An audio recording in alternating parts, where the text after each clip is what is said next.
Sit back and relax while you listen to Train Kickers podcast. I'm Dave, and along with my co-hosts Dan and Steve, we're taking you all around the world of miniature wargaming.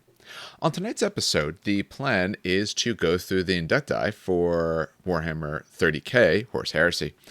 What we thought we would do for this one, rather than just discussing them, because they're not really that long, and just an overall discussion probably doesn't quite work so well, we thought we'd actually rank them. So, if you're watching currently, you'll be able to see the ranking and the matrix that we did for this. I'll discuss it as well for anyone listening to the podcast form. But essentially, we're going to go through them in order, and we're going to give just our overall idea of where we think they fit. We'll discuss a little bit of how we're doing this ranking and all in a moment. At this moment then, so like I said, last week I was out because I was on vacation. So you got the first part of Grey Knights. Hopefully you'll get the next part somewhat soon. It might not happen this week because we're doing Inductii. And then GW's doing which one is it? Nova information on Wednesday night. So we might be actually talking a little bit more about that instead. But we'll get back to Grey Knights soon. And we'll get back to some 40k stuff soon as well. Other than that, I think we'll start the show and I'll give you all the other announcements at the end. All right, gentlemen. Steve, why don't you tell them what your picture is? Okay, so way back in the I was playing an Necromunda campaign, and just in general, just enjoying, the 40k universe. And I really took a liking to the idea of the whole cult mechanicus thing. Like, oh yeah, dude, these are the guys that really keep stuff running. I love these guys. I want to play them in something. So I converted up a little army of them, a little gang of them for Necromunda, running them as Vansars, because they were the only gang that had the tech tree, the tech skills. And then I built a small Imperial Guard / Space Marine army going into 6th edition when the Allies Seal was first given. And then Admech came out. Well, Skitarii came out as an army, then Cult Mechanicus, and then the Joint Codex came out, and I collected none of it. Yeah. But this was one of my little dudes I made for Necromunda. He was one of my Juves, armed with a las pistol and just a knife. And for anyone who is listening to just the podcast form of this and doesn't see this picture right now, when he says armed with, he means that is his arm. His arm is a gun. Not armed with a gun. So, as the Mechanicum should have. Hey, make bionic legs to do that. Actually, the other day I was watching Civi 11 go through and talk about Quake 4. And in that, you get Strogified, which is pretty much Mechanicum because they cut off your legs and all that kind of stuff. Yeah. I remember that. That was horrifying. Yes. I remember that part of the video. Oh. Yeah. He's one of the few I watch for reviews of mostly first-person shooter type games because he both does a good job with it and is also quite funny. But Dan's working on something. What are you working on? More Infinity. Yep. I got the missing pieces from. To be fair, I was only missing one piece, but it's Hawkins, the Hospitaller Hawkins. Okay. Who's a Hospitaller? Of course, he's a doctor with a submachine gun, as one should. So yeah, I'm fixing up some of the models because I only have a couple more to build actually, but I'm pretty much done with the army. Does he come with a med gun?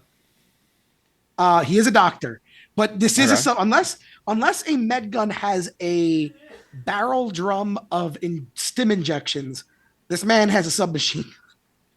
It can be both. Just make sure you got the right clip in at the right time. You're pretty much. I have not done well with shooting my I have not done well with shooting them back to life.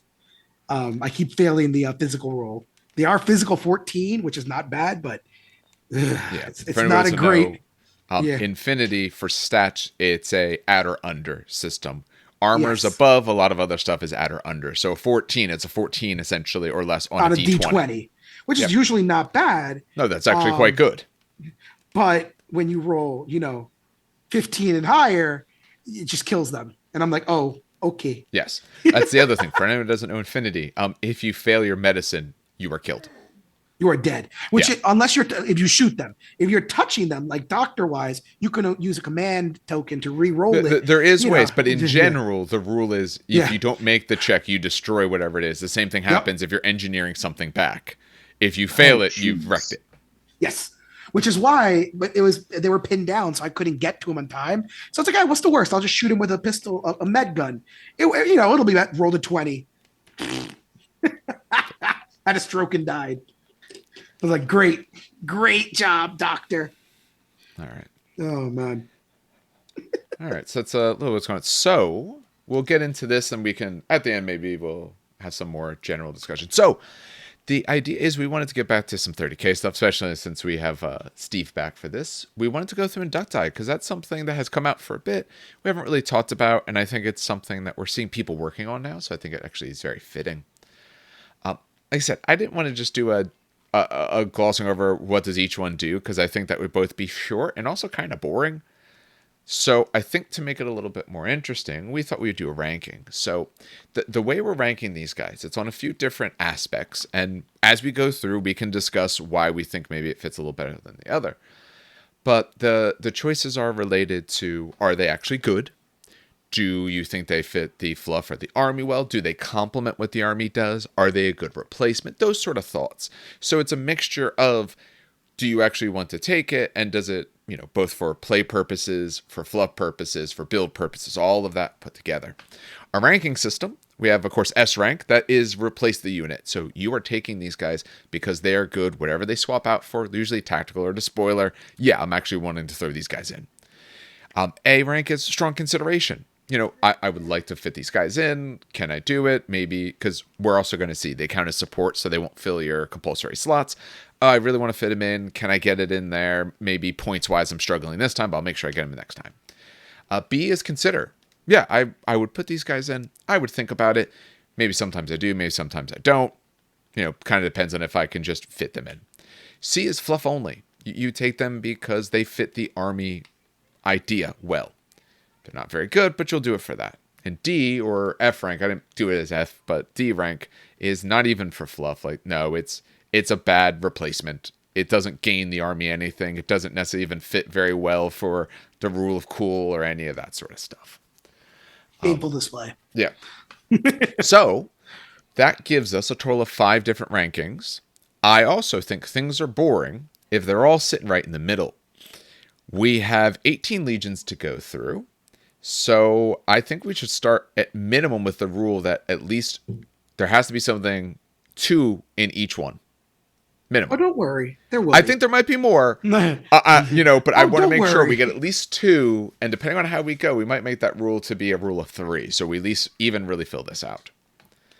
But we should start at least with the basics of how Inductii work. Does anyone want to do that? I'll do it otherwise. I'll do it myself if that's the case. Yeah, start us off, because it's Inductii templates and stuff. Yes. So now, unlike what we've been doing, we are displaying something. So we have the tier maker up for anyone who's watching on YouTube. If not, I'll be talking through it. We'll make sure it's put up as a file so you guys can see that if you're just listening on the podcast form. I can't display the rules for this because GW hasn't given us the rules. Like I said, they don't give us anything for free. I've tried reaching out. They haven't gotten back to me yet. I'm hoping I want to reach out again, hopefully get back. But that's not on them. Maybe I just reached out in the wrong way at the wrong time. But for the template, so for all this, if you actually look in the book, they give you a little template of how these guys work. And essentially this template tells you, okay, they're Legion of Stars, so what Legion are they a part of? What do they replace unit-wise? It could be a tactical squad or a spoiler squad in general. How they're composed. So if they get sergeants, if anything changes, essentially unit composition, if there's any change there. Characteristic profiles. Sometimes the profiles are different. If they get any subtypes. So they all become Inductii subtype automatically, but sometimes they gain or lose other subtypes as well. If they get or lose war gear at all. And then any special rules that are added or removed. So that's the sort of template they give for all of these. If you're the Inductii unit subtype, which all these guys are automatically Inductii unit subtype, 1, you could only have models that are Inductii unit subtype in that unit. So in other words, no one else can join them unless they're Inductii as well. And all of your Praetors, your Centurions, all of that, none of them are Inductii. No model that's in there can switch from power armor to artificer armor. So no 2-up save sergeants, not allowed to do that. And they are automatically support squads. So they will not fill your compulsory choices. So in that normal force org, you're taking 2 and then something else. Again, there's, organizations that can do other things for rights of war, but you're usually starting with 2 and then you're looking at these guys. So that's a consideration that has to be made as well. I think that's it for what they are and how they basically work.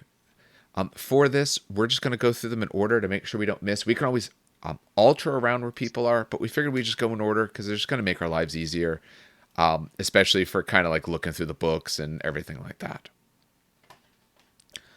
All right. I guess I'll start because I have Dark Angels, and this will be fast. and then we can start round robbing. But again, if it gets to your own Legion, we can always do that, or if a Legion super interests you. So Dark Angels, here's the first template. Obviously, it's Dark Angels. They replace tactical squads. There's no change to characteristic profiles or composition, so they work the same way all tech squads have. Okay. So your normal 10 to 20 guys, all that kind of stuff.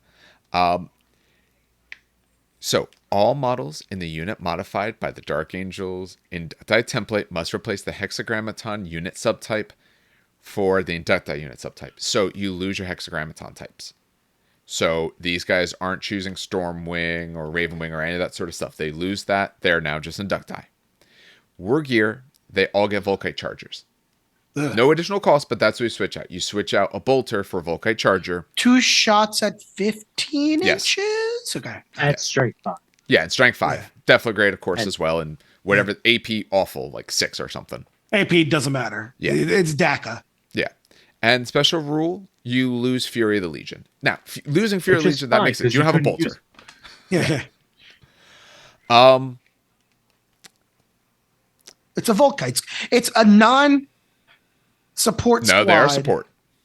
So Inductii are support. But they are line.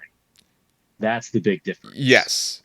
Okay. So it's a line version of a Volkite squad. Okay. And you can get larger because it is replacing a tack squad, not a support squad. Because I was going to be upset because losing Hexagram. It is cheaper, yes. Yeah. Losing Hexagrammaton I thought was going to be a big thing for me because, Volkite re-rolling. What's the one that anti-character? I know one of you guys. Firewing. Right? Might be really good with these guys. Yes. If you were allowed to take it, that's the one you would probably take to get that extra bit out. They're so cheap and it's free Volkite. So their basic cost of a tax squad. Per tax squad. Yeah. You can't there's not too much taxes that you would necessarily take on them as well. The fact that they're still scoring might be the reason I would take them. And the fact that I could take a 20-man squad, I don't like them at 10. Maybe they're... Because a support squad actually at 10 would be cheaper. Or, no, just about the same... No, a little bit more. Support squads at 5. Don't they start at 100? I have the book next to me. No, 85. Yeah, so the... Oh, yeah, but they start at 5. You're 6. Right. Yeah. So actually quite a bit cheaper. This is cheaper. It's quite a bit cheaper. I'm liking it more the more I think about it. Put them on I was going to put them B as a solid consideration. And a Rhino. Yeah, that's consideration, right? Yeah. I would put them in consideration category because to me, there's just a solid line. But the fact that they're that much cheaper, I'd probably put them in A. I'd probably put them in A because of the cheapness. Because of the cheapness, honestly. They're cheaper and better because they're going to, well, they're not they lose Firewing. Yeah, but that's the big thing. But they'll be scoring, which I'm okay, yeah. With a regular support. Yeah, I'd put A. I'd say A. I'd say that's a solid A tier. I think I agree. Originally, I didn't rank it quite as high because I didn't really think about the scoring possibility of it and the cheapness. The Chargers are nice in general. It is pretty good. And what I will say, as someone who runs Dark Angels, when I take support squads, I usually don't have an awesome reason why I want whatever Hexagrammaton I take anyway. It's not like, it's a Bolter Stormwing automatic. It's not a heavier weapon, not really Iron Wing. Maybe I take Dreadwing for survivability. Maybe I take Firewing and hope you have a character I can pump a little bit easier into. They don't have that definitive choice in my mind, at least with this sort of weapon. So if I could take a bigger squad, and this is honestly something I probably would take my full 20-man squad of, then I have this 20-man squad scoring. I can still get Heart of the Legion. I lose Fury, but I don't lose Heart of the Legion. I think you can do a lot with this. I think you pump out a whole lot of shots. It would and we're a Legion that has 2 assault reactions, so no one's going to necessarily want to be charging this thing, because then you have a whole lot of strength 5 shots coming at them. So actually, I agree. Steve, how do you feel about putting in that strong consideration? I would absolutely run these things because Volkites are just a beautiful, beautiful weapon. And I think everyone should run them all the time because they're hilarious. And definitely not because my salamanders are better against them. But in all seriousness, if I was going to get out a squad of these guys, what I would do is throw them in the Rhino. Because they can't get the Apothecary.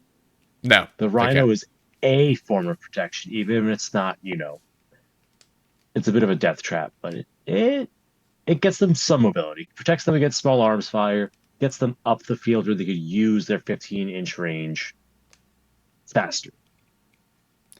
Yeah, I think that's the biggest thing. You have to be careful with how you use them because you have to get closer than normal. And this could be something that your opponent shoots at from a further range, so they don't get shots. But no, I think these guys just run them up the field until they're ready, until they're in range, and just start firing down on people. All right, for the moment, at least we have them as a strong consideration. Which, yeah, I think if I had more Volkite Chargers, I think I only have a squad of 10. So maybe I will try these guys the next time I use. I think I have 10 done. If not, I'll have to make 10. All right. Why don't we have Dan take Emperor's Children, because then that Iron Warriors for Steve. Yeah, I do like Emperor's Children too. I was going to ask for it anyway. All right, so obviously Legion of Astartes Emperor's Children. Yeah. You're going to replace it as spoiler squads this time. Mm-hmm. No modification to character profile, no modification to unit composition. The unit subtype, obviously they get the Inductii template, Inductii unit subtype, war gear. All right, so let's see if this changes. Any model in a unit modified by Emperor's Children Legion Inductii template may exchange their chainsword for chartable weapons for 5 points each. Chartable weapons are strength user, rending 6, no, breaching 6. It depends on the weapon. It's a chart. Oh, are there multiple chartable? Yes. Of course there is. And then all models in the unit modified by Emperor's Children Inductii template must replace the Heart of the Legion with Perfection Embodied special rule. Oh, okay, we got a little box here.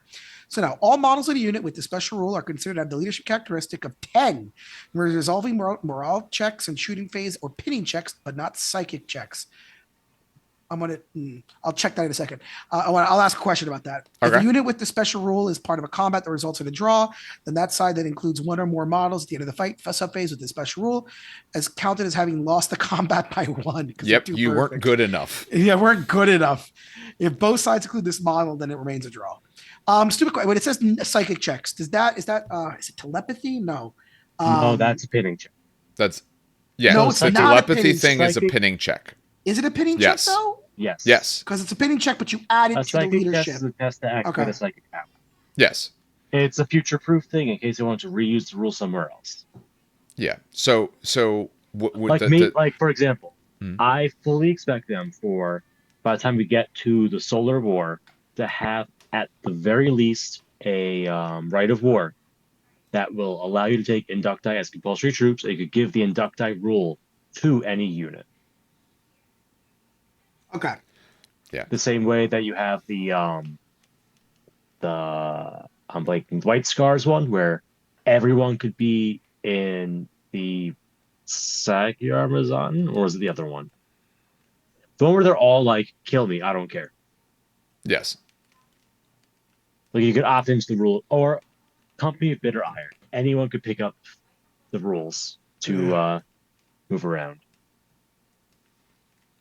So I think it's the future-proof thing. Chartable weapons. I have them up if you want me to run through them. Yes, please do.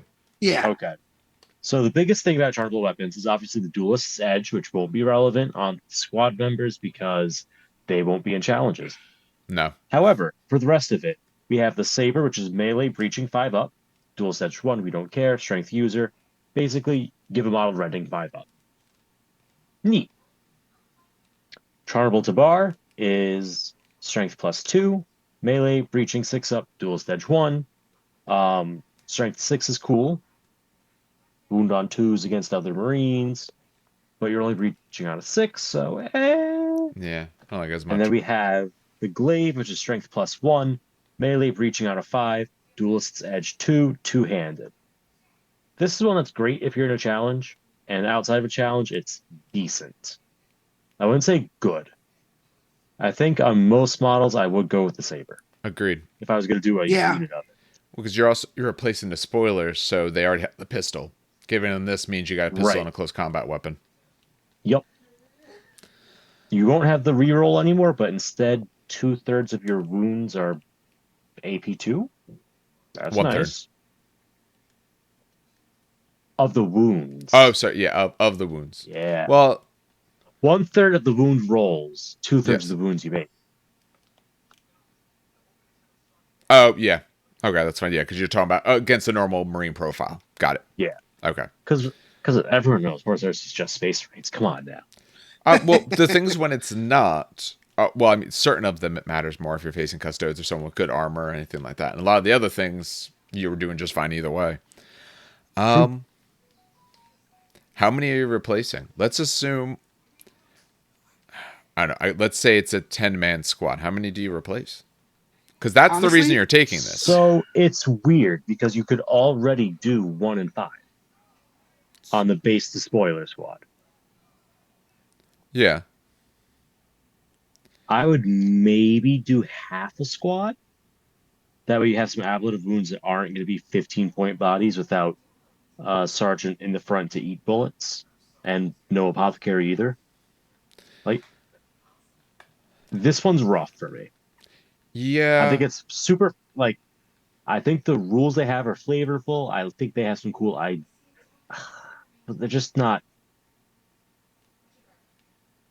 If they get the charge off, they're in a good spot. Because they'll be initiative 5. And those have enough dice doing enough things. Because they're not losing their other rules. So if No. they charge someone that doesn't have a sergeant or is pinned or falling back, they'll get an extra attack to have, 4 attacks a model on the charge? At that point, yes. Or is it 3? 1 base, pistol weapon, Yep, charging, charge. and spite. Charge, Yep, yeah. spite puts it to 4. Yes. It's not bad. No. Yeah. That's objectively good. The question is But the likelihood, and I don't think points it's is- likely. The points is rough. I think the points is too rough.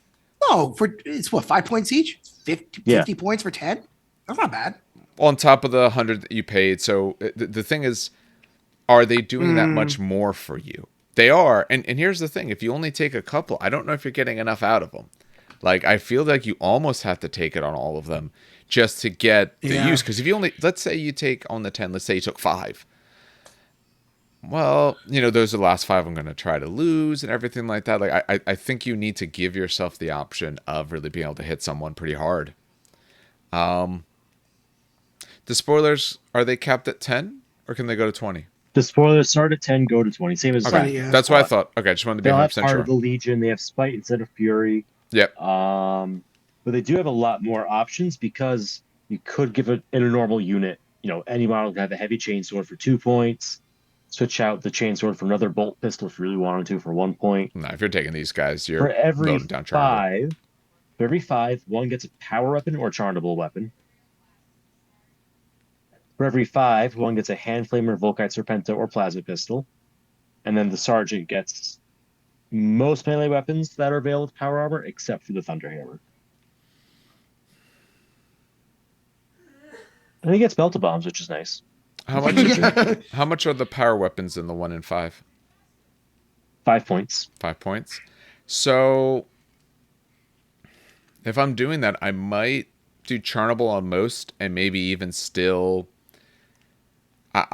either. I mean, you're breaching on a 5, so I'm not as concerned about taking anything that goes at initiative 1. I don't like that idea here, but I don't mind throwing a power sword or 2 in just to get the base AP3, so that way all of my wounds are getting through at that level. I might do something like that because I don't want to lower the initiative. Because with Charnable weapons, I'm not so concerned with them going against. Well, I'm not as concerned going against Terminators as I might where I'd want to put in, something like an axe or anything like that. All right, so hear me out. Okay. The power spheres, power lances. So It's they in can go shift even 3. faster? They'll go even Yeah. faster. They will always go faster. They will bully the power armor units where your charnable blades, the ones that aren't, the ones that we liked. Mm-hmm. Don't have that page open, so switch to the other page. That's what, The ones that we Saber's the big thing. liked, Like, the sabers, yeah. yeah. The sabers could deal with Terminators. The spears deal with enemy power armor. As an Emperor's Child, your spear goes before their spear, if you charged. Mm-hmm. I'm listening. So that's how I would do it. I just don't like this unit enough, though. I feel like agree. they need to be supported to work. Like they need to be in a Land Raider to get that charge. Yeah, and now I'm chasing tons of points for something that's kind of niche and might take down like their tax squad. You know. Right. And there's still a 1 wound T4 model, the 3-up save at the end of the day. Yeah. At least veterans have 2 wounds. And weapon skill 5. These guys don't. Do you like them better than the base despoiler squad for these guys? Knowing that the real change is this perfection embodied, which is good, but losing Heart of the Legion, which is hit and miss depending on objectives. I kind of like them more than base despoilers for these guys.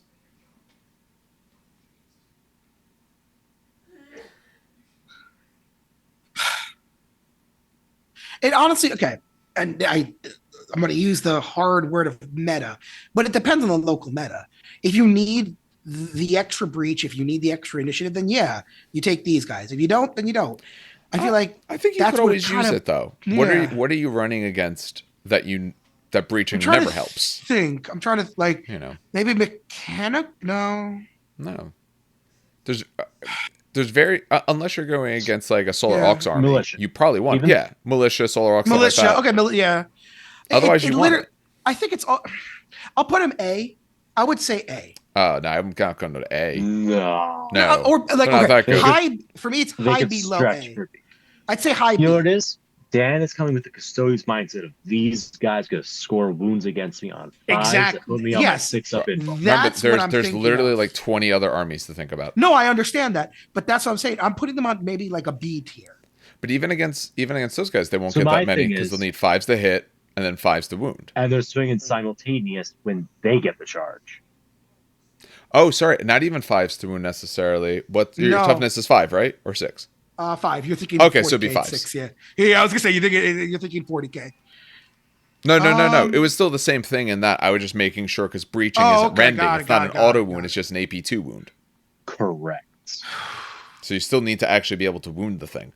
I'm okay with B, and the reason I would say B is if you considered the spoilers at all, I think these are a great replacement for their despoilers. But if you weren't going to take the spoilers, I don't think you're going for these guys. I feel like they don't gain anything over the spoilers because the way I would equip them, and I love my charm. Like in theory, a squad of them sounds phenomenal, but I don't think it's worth 5 points a model to then just have to pick up 15-point models instead of 10-point models. Yeah. He's got a point. That's where I'm coming at it from. So low B, high C for me. All right, Dan, where are you wanting to put them? I'll pay. I'm still on B. I would say B.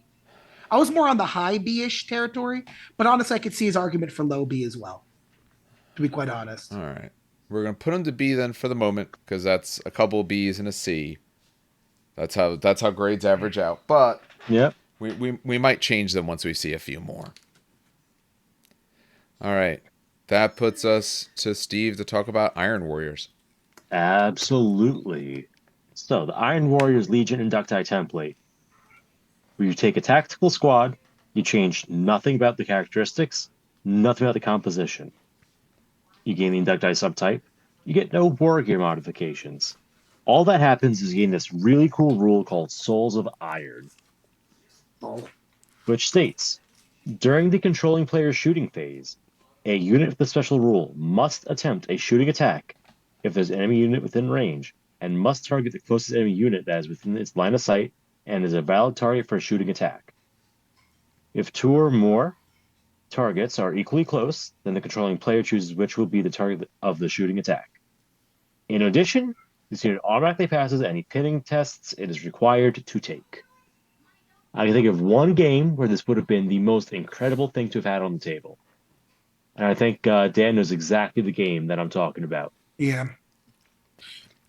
And then can you think of Generally 10 games speaking, where it would though, be it's garbage? Any game where your opponent has a transport. Yep. Any Get out game the where they're back. not pinning you. Yeah. That too. I've run plenty of armies that I don't have or had so few pinning weapons. Oh, you got one squad that I don't want to pin. Okay, I'll fire at everything else with my pinning weapons then. I mean, if you're playing Deep Strike, this is great because now all of a sudden that Deep Striking army that just came down. Dan knows exactly the game where like 2,000 points of Custodian's Deep Struck and pinned about 3,000 points of Iron Warriors. Yeah. Which shouldn't have happened in the first place, by the way. But Correct. Absolutely. Like if it's going against that fringe of an idea, then yes. But okay. Otherwise, I'm going to steal a Dave quote on this. Okay. I know Dave has said this before, where if something is this specific or needs like something very specific to work, it's not great. No. And I'm on that. I'm not liking that. Yeah, if you had to sit down and come up with the scenarios where this is a good thing to have, then there's a problem with that scenario. There's a problem. Yeah. Okay, so go ahead. How I am going to run this, if and when I do, I probably will eventually. It's going to be 10-man squads, inside rhinos, and the Hammer of Olympia Rite of War. They're going to upgrade their bolters to shrapnel bolters. That way, they're playing the pinning game, and you can't play it back. You're going to run up in their rhinos, hop out. The rhino will have either Combi Melta or a Multi Melta on top, depending on how many points you want to invest. That way, the rhino can take out the transport that's screening the squad behind it, and then the squad inside can light up wherever gets out. Yeah. That's the theory. And no pinning concerns if they blow up your rhino, so you'll at least get to act well. And in Hammer of Olympia, they'll be hitting on 3s, re-rolling the 1s with the shrapnel bolters, so it's all right. I don't think it's great though. I think if you lean into them, they can reach for B. I think though that they're probably more like a C or D if you're not like leaning into them. And if you lean into them too hard and you don't build backup plans into your list, you're going to struggle if your opponent has some AV-12 models to just put in the front and laugh. So I think my problem with it, it's perfectly fine. I think it does fit fluff pretty well. Okay, they don't bow or bend or break and all that kind of thing. Cool. Souls of Iron works well for that. The problem is your only real gain is automatically passing pinning, which you might not have to take at all. Even if they're a Deep Strike army, I wasn't as concerned about pinning your squad of TAC Marines. It's a thing, but I'm much more concerned about pinning, heavy weapon squads or special weapon squads. There's other choices that are more of my concern when I'm dropping guys in. Pinning your TAC Marines is just a nice flavorful bonus.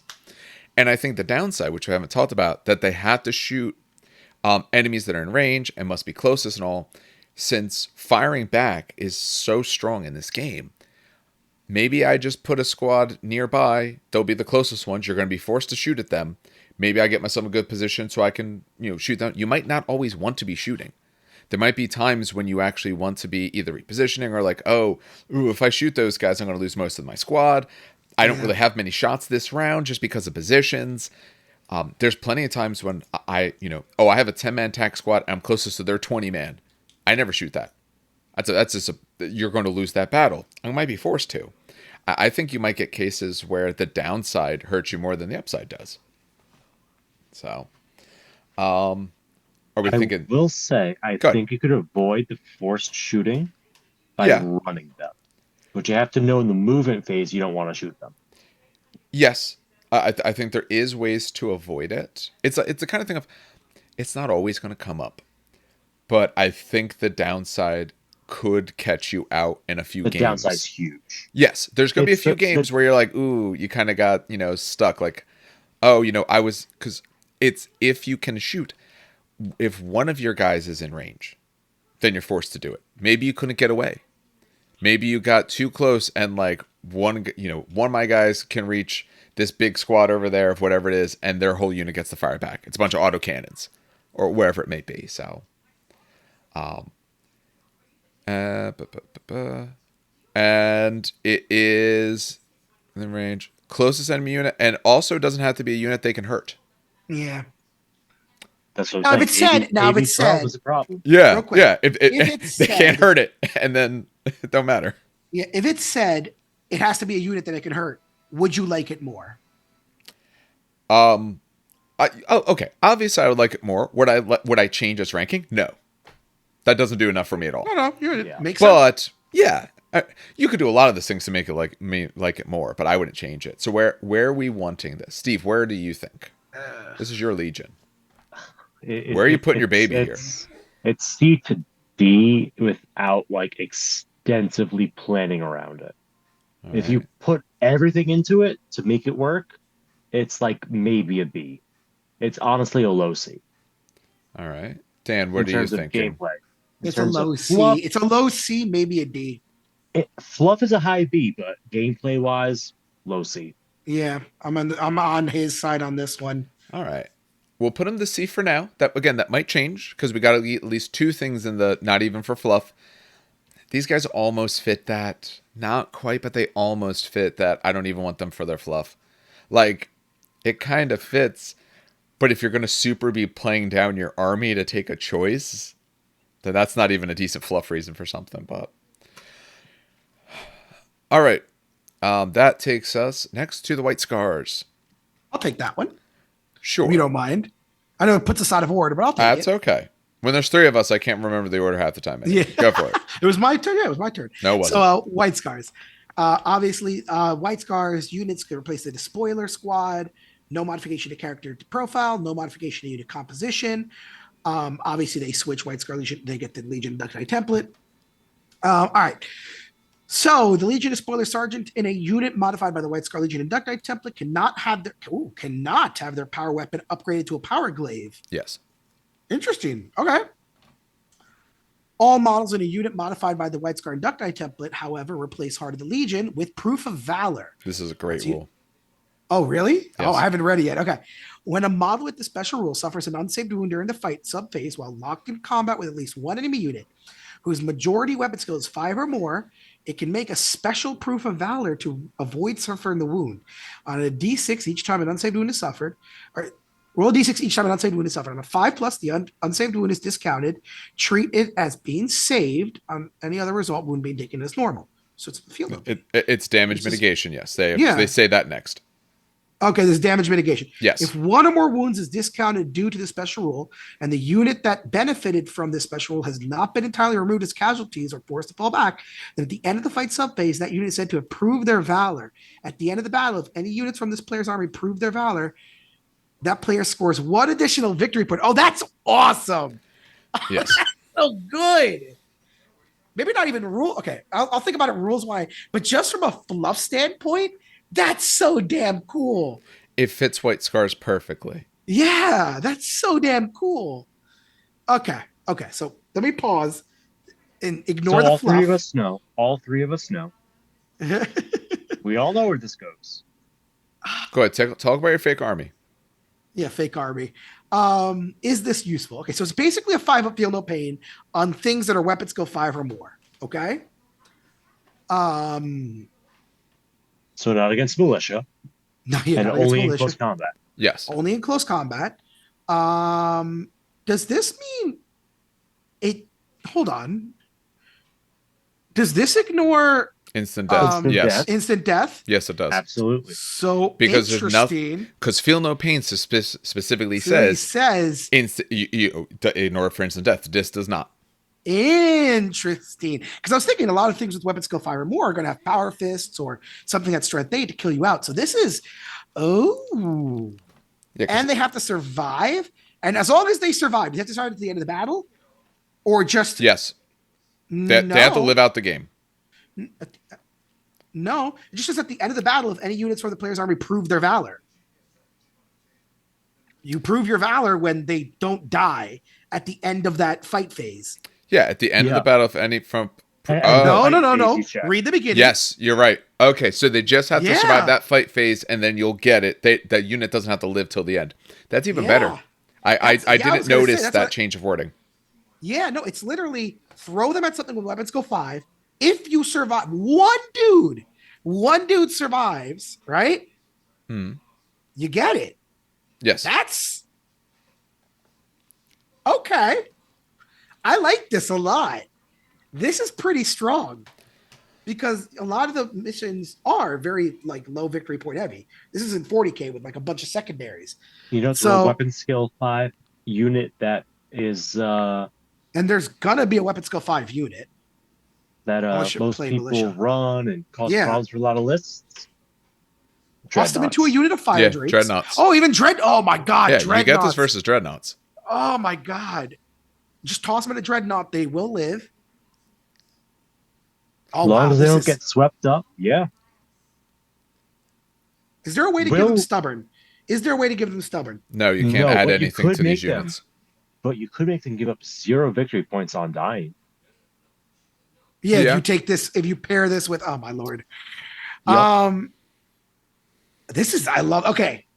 This might, and it's not because I'm biased because of White Scars, but this might be the first definitely replace. I agree.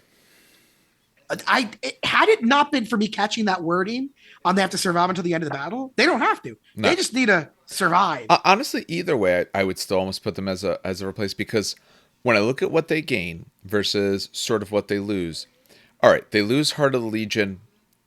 That's fine, but unless there's objectives, Heart of the Legion is garbage anyway. God.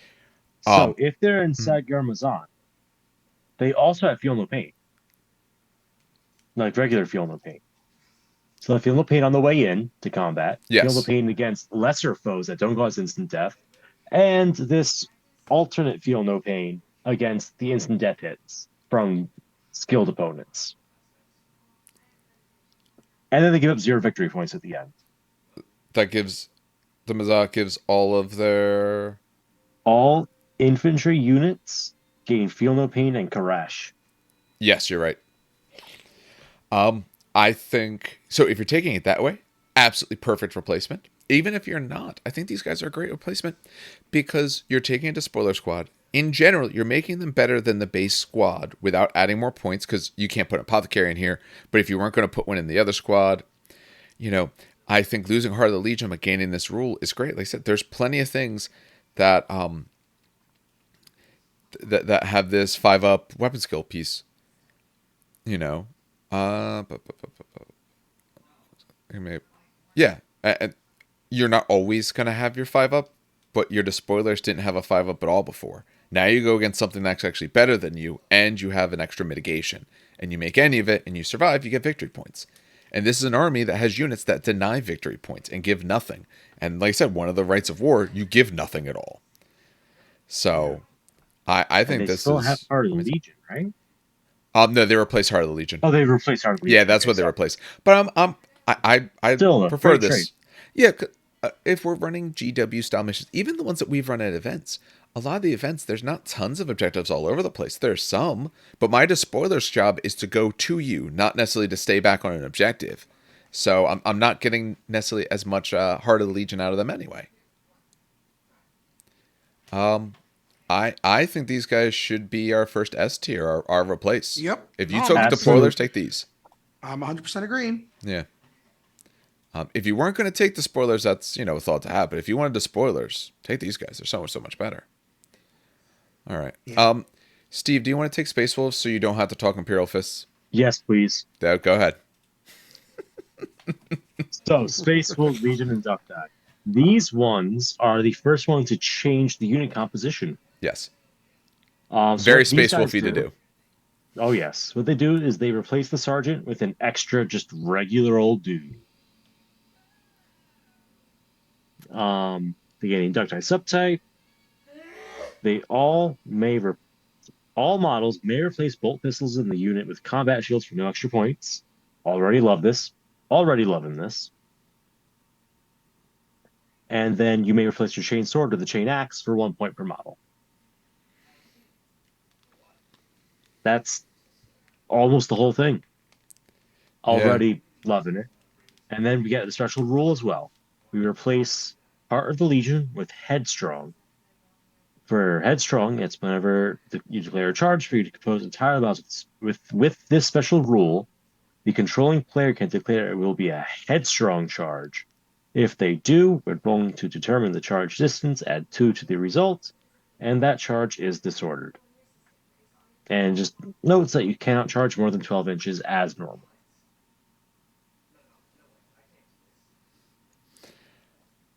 I do find it funny that you lose your sergeant. Like, these guys aren't important enough, so no one gets to lead them. You're the rebel. You're like not even Space Marines yet. It is the spoiler space. Yeah. But yeah, that's literally what this is. These are just the guys. Just go. Prove yourself. That. Trying to remember because I don't have it in front of me. For Chain Axe, that is the difference just the +1 strength? I believe yes. So. Yeah. It's just +1 set and shred, of course. Well, yeah, but the chain sword already had the shred, so this just gets the +1 strength. Chain axe, strength +1. Chain sword, yeah, same thing. Extra strength. I would replace them. +1 strength is 100%. really good. Shred is nice, but there's been plenty of times when you go against something that's like shred. You need 5s, and it makes it rough. They are both shred. Yeah, but that's the thing. Like, shred's a useful rule, but having +1 strength with shred for 1 point is huge because there's been plenty of times when you need 5s. Mm-hmm. 5s re-rolling is very, very rough. 4s are even getting to 3s. Now you're actually getting some output. And the headstrong rule is great. If this charge is like a 10-inch charge, I'm probably not going to make it anyway. All right, I'll give myself +2. I might be disordered, but before I wasn't going to get in. I got a lot better chance of actually even getting there now. Charge. Yeah, you could run in charge. So like, yes, they will get in there. Yeah. If you really want to if you want to guarantee you get the charge, especially if your goal is to tie it down, you will get there. And since your sergeant can't take the artificer arm anyways, Inductii, 1, I can't be challenged now. Yeah, I lose the leadership bonus, but it's and 1 it point. It leaves you vulnerable to enemy the spoilers. That's the only thing. Because then you have no character in your unit, and they'll get a bonus attack on the charge against you. They will. But I agree. It's not that much of a downside, though. Who cares? Exactly. If you hunt and look long enough, you always find that. Would you be replacing their bolt pistol with the combat shield? Because you'll lose an attack if you do that then. Wait, Space Wolves have guns? They have bolt pistols? I'm confused. Yeah, they use it so it's a very short chainsword that barks at people. Oh, wait a second. So the bolt pistol gets them an attack. Yes. Whereas the shield gets them a 6-up. I don't think I take the shields. I love the idea of shields, but it'd probably stick me to pistols. If I could do 50-50, I might do 50-50. But you have to go all in. Yeah, that's the problem. Right? If it wasn't all, because it does say all models, if it wasn't all, I would sprinkle a few in for some survivability. But I don't want to replace them all. I want the extra attacks. So where are we putting these guys? Where do we want them? It's gonna be B. Probably B. You could actually make a model now legally of 2 combat shields because the spoilers can switch out. It's chainsword for a bolt pistol for 1 point, and then these guys can switch out all bolt pistols for combat shields. So you have 2 combat shields on a model. I think that this is top tier gaming design. Do you happen to have a picture there of just pure combat shields on a guy instead of gun arms? Have you made this yet? No? I might have to. You might have to. So Dan wants to put it at B. I'm saying B. Maybe it's just partly me. I don't run to spoilers. So like when it's the spoiler based, I'm not always as keen on it. But I do think it fits them very well. And this is an army that probably wants the spoilers. So I can take, in certain ways, better despoilers. So let's look at their competition is. Space Wolves, the DVD menu. DVD Because are there other units, troops as well?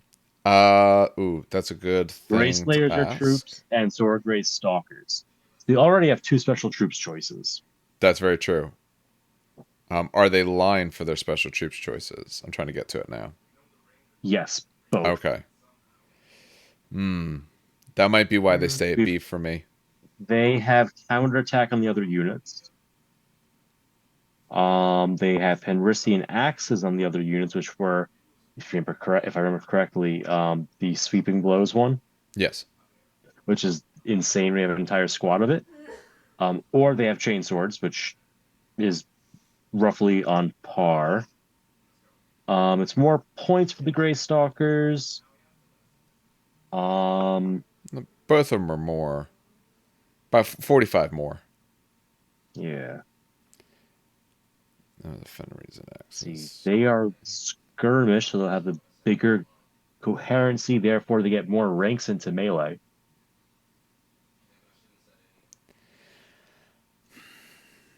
I was thinking A, and then reviewing their other special options, I might put them at B, just because you Yeah. have so many close combat guys or units in this army that these tend to be a little cheaper, but you might be giving up something you don't want to. I see this as almost as like your first wave. They will tie the unit down or get into, like, these guys are cheaper, so I'll throw them at your last cannon squad if I can get there with them, because I can charge a lot further because I can get this +2, and I just want to stay there for a little while. Mhm. I'm thinking B as well with Dan, unless Steve thinks differently and has a good reason. I feel like they're like low B, high C Yeah, because I'm comparing them to the Gray Stalkers, and for one, I'm assuming you're taking the chain axe because that chain axes are cool. I agree. Take the So chain axe.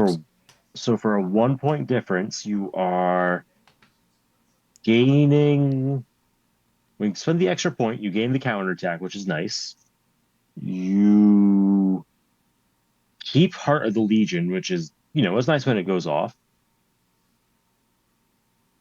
and you have just options in your unit. Whereas here, 1 in 5 gets a power weapon or charnable weapon. Yeah. No power fist. 1 in 5 gets a hand flavor Volkite Serpentor or whatever. I don't know. I, It, I it, it's it's close, mm, but I feel like it's fighting to get its identity, which is why I don't want to give it a high rating. Does that make sense? yeah, I agree. The reason why I like B for them, if we think of B as consideration and C is like you're kind of taking it because like maybe it's cool in the army, but not really. What I like is it's a little cheaper than some of their other special options, and it does a little bit something different. So I think if you're building an army, I think this is something that you can absolutely consider and say like, okay, when I'm looking at my charging units, what do I want these different charging units to do? Well, this unit's job is, to get in, maybe hit the things that are a little bit higher toughness, or be able to hit the further back targets or the targets that I just really had to tie up. I can't let these guys shoot me. These guys were a little cheaper than some of the other units, where, like you said, the Grey Stalkers or something like that with counterattack, that's much more of those ones want to like hit back. I'm fine with you charging me instead because I'm getting my bonuses still and all of that. That's more of like a 2B charge. Maybe these guys are more of a counter charge style unit. So I think for the moment I like them as a consider because I think they have a place, but they're not that amazing. But I think they're better than just fluff. I think they can actually do some good work in your army. All right. I believe that puts us to Imperial Fists next. I'll take the Imperial Fists. These guys, their Inductii replace tech squads. No characteristic or unit modifications. They, of course, are Inductii. War gear. For every 10 in the unit modified by that have this, one Legionnaire may take a heavy bolter or an autocannon. Heavy bolters are 10 points, autocannons are 15. Remember, in this, in 30k, your attack marines come standard. They don't have tons and tons of things. That's special weapon squads that can do all that kind Yeah. of stuff. And all models in here must replace Heart of the Legion with supporting fire. So once per battle, The controlling player of the unit, that includes any models with a special rule, may declare supporting fire before making a shooting attack with that unit. Until the shooting attack is resolved, weapons that are heavy gain the pinning special rule in addition to any other effects.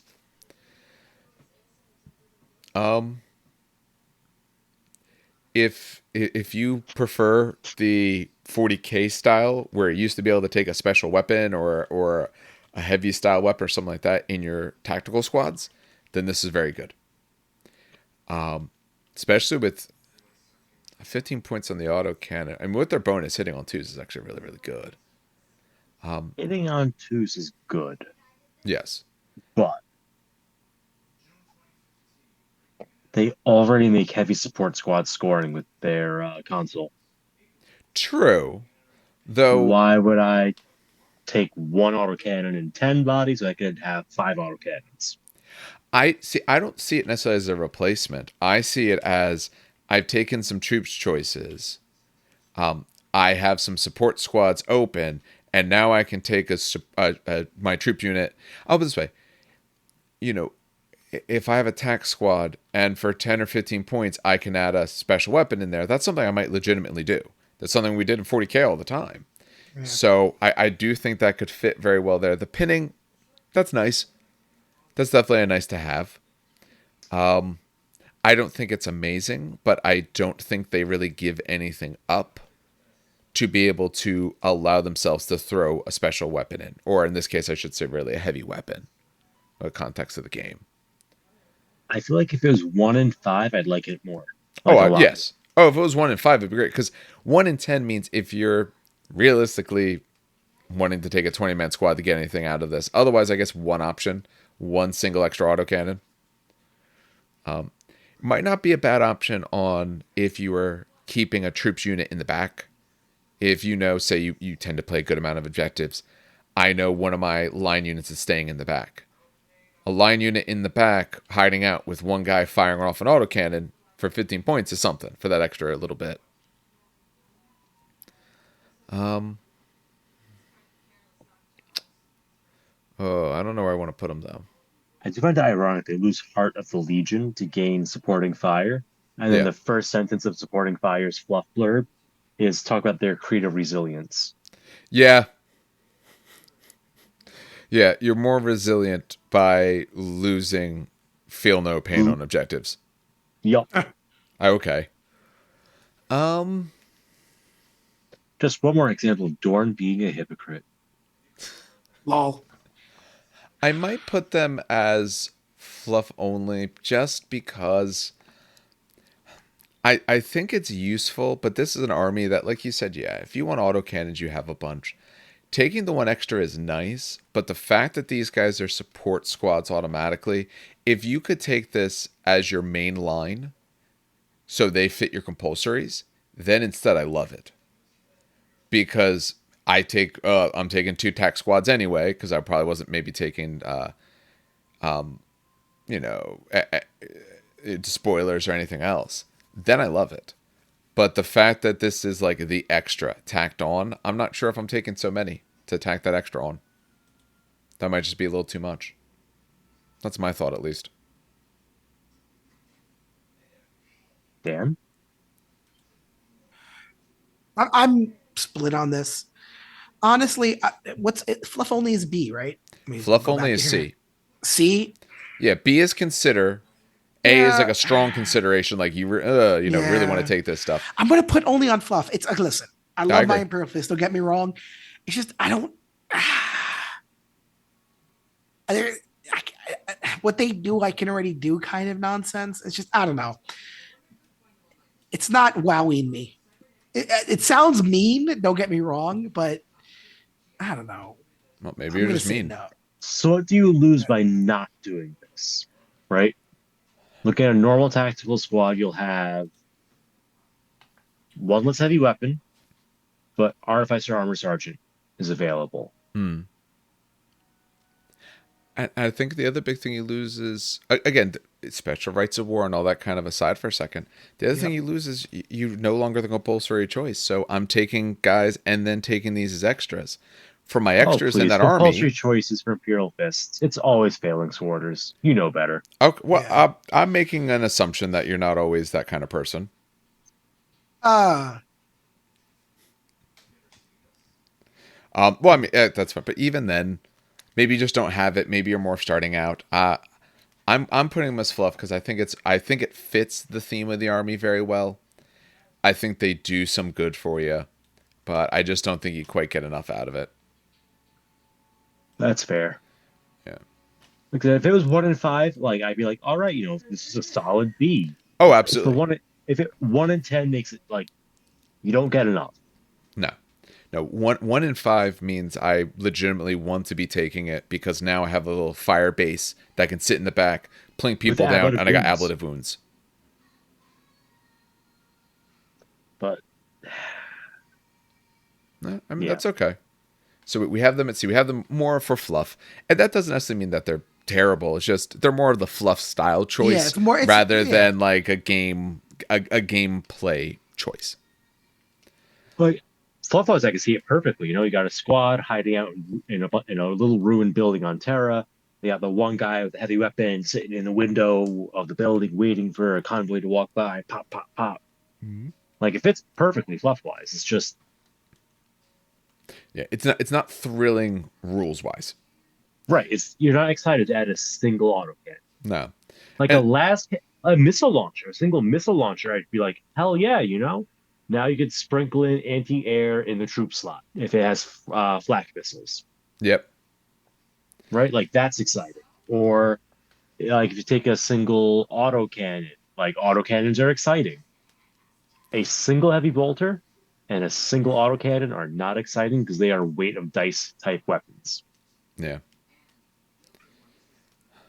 All right. Who wants Night Lords? that'd be you. That would be you. Because we and him have gone back and forth. I Yeah, literally we've gone just did 4 one. without you. Oh, that was right. You Oh, did Imperial right. Fists. You don't even know what you're doing anymore. No. This is you, Dan. You got this. I'll take Night Lords. So, Night Lords, they replaced the spoiler squad, obviously. I would I hope wouldn't they expect would. it. Jesus Christ, I wouldn't. Yeah. Character profiles, though, get changed. Yep. The sergeant gets modified to have a leadership characteristic of 7. Yeah, he gets worse. Okay. Unit subtype, they become inductii, obviously. Is that the same for all of them? Yes, they're all going to unit become inductii. Okay, so I'm going to skip unit subtype for the time Well, remainder. you want to at least glance at it when you're talking because sometimes just they in lose case. other types as well. Like Ah, Dark okay, Angels okay. lost Hexagrammaton Hexagrammatic during subtype. that. Okay, Yeah. makes sense. So war gear.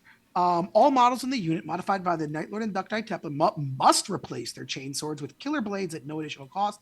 Strength user, melee, breaching 6 up. Okay. And they get unscrupulous murders. Unscrupulous. Unscrupulous murders. They replace Heart of the Leech. So unscrumptious. That's what you were going for there. So unscrupulous murders. If the Legion, this is long.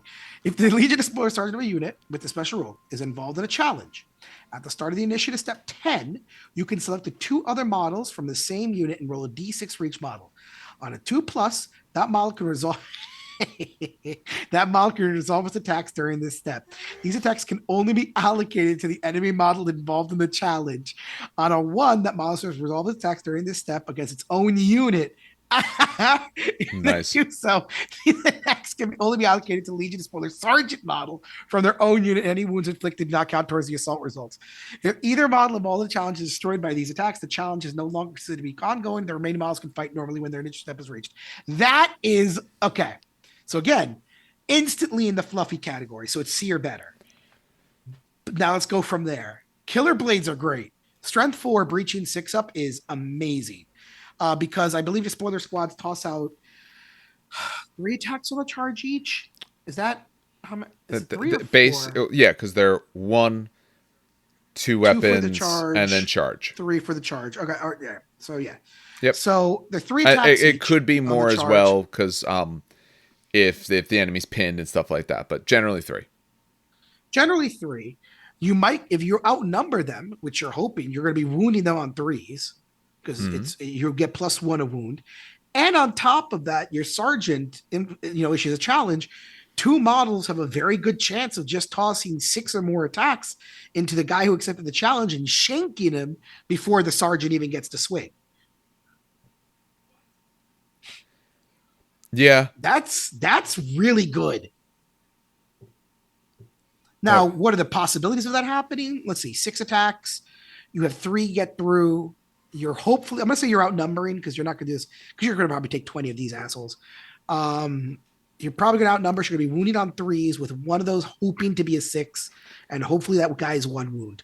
So it's not a bad chance of shanking that guy at initiative 10. Yeah, that's what you're hoping for. Yeah. So you're giving up reliability of wounds. This squad is giving up reliability of wounds because you're losing your chainsword. So you're losing shred, but you're gaining the fact that your 6s just cut through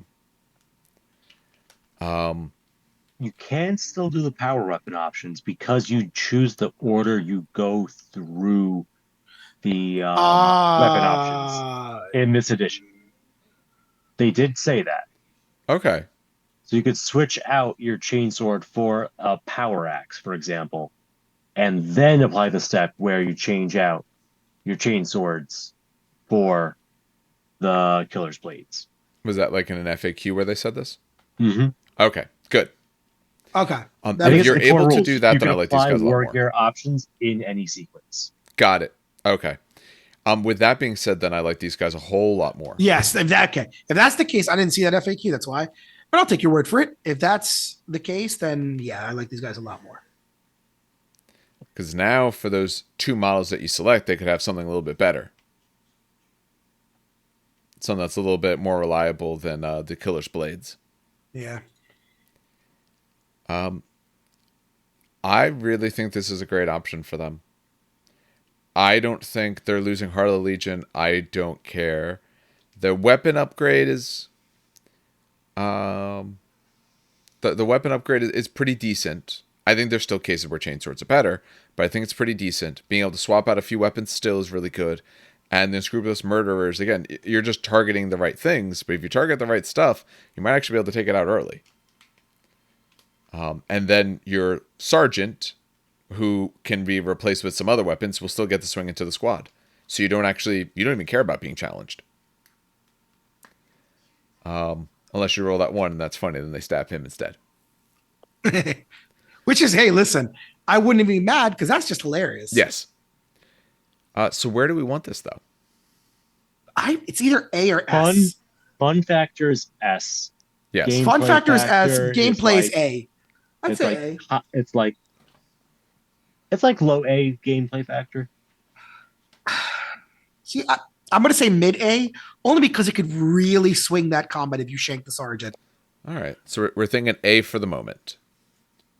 I agree. I think it fits what they do well. I think it gives them some good options. And I think the replacement and the rules are actually quite good. You're not going to want tons of units with this, but I think it's good on a unit. So I completely agree. All right. Steve, did you want to do Blood Angels? And we're making this kind of our new order. Unless you hate Blood Angels. Do you hate them too? Let's see, Blood Angels or Iron Hands? That's basically the question you're asking. Essentially, yes. That's the question I'm asking. I can take Blood Angels. All right, go for it. I got no problem with them.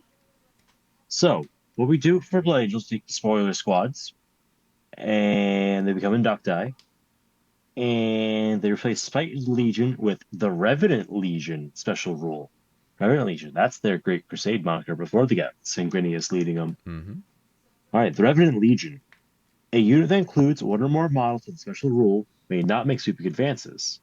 Yeah. In addition, a unit that includes any models with a special rule wins in combat, and all enemy units that it was locked in combat with fell back or are entirely removed to casualties, then all models in the unit gain the Fear 1 special rule until the end of the battle.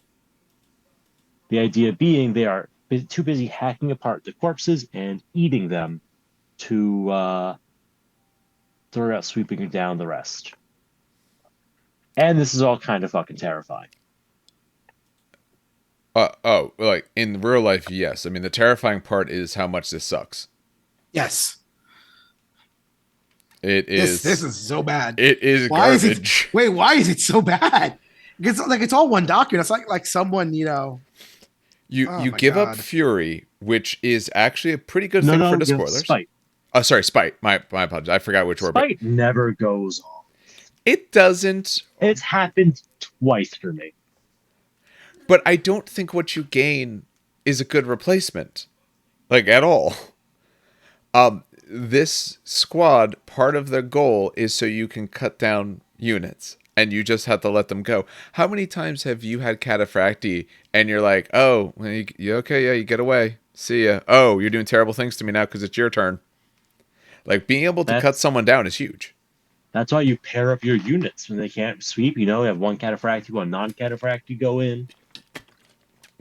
Oh, well and good, but not always. I mean, you're talking about how spite doesn't always happen. That's not always going to happen either. You're not always going to be able to control the fight to such an extent that you can guarantee you always get 2 units in, or I get this unit, I get another good unit. Honestly, I hate this. I think what you're giving up is huge, and to get Fear 1, that's nice, but Fear 1's not going to help me if you just shoot down my Inductii squad afterwards. Then they're just dead.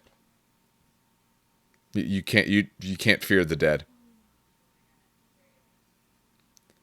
Do either of you actually like it? No. Steve, do you I actually do like a little this? bit. Like it I a like it little a bit. little bit. I I don't. don't. So I really don't. I'm sorry. I like the I'm lore trying. of it. I like the lore of it. I think the lore option is fine. I think all of these, when it's all said and done, I think all of them are going to fit the lore to an extent. I don't think there's any that we're going to look and be like, man, the lore is just garbage. I think that's always going to work. I mean, But the Iron Warriors one's a little trash. I agree. But like the option D of not even fluff, that's more of, not that it doesn't fit the fluff. It's more of like, even for fluff reasons, like you feel like you're just downplaying your army too much. You're just making a really, really bad decision. And like the fluff gain isn't that great. I'll put it this way. I would feel better if they could keep stacking their fear. If like, as they went through battle, because they're just savaging so much that the fear keeps going up. Then I think I would put him to C. Because then it fits the fluff and has a cool reason and, kind of exists in a good space. Right now, I wouldn't even take these guys in an army that I want to make it more fluffy. That's how I feel. Yeah. I mean, something's got to go in that low tier. So it kind of feels like we're putting them there for now. We could. No, they're. I mean, we maybe we can bump them up a little bit. But I just really don't think so. Still no. I think the normal despoilers fit them fine, and I think what these guys gain is too much of a loss. All right, Iron Hands. They replace tactical squads. No modifications in any way. Unit subtype.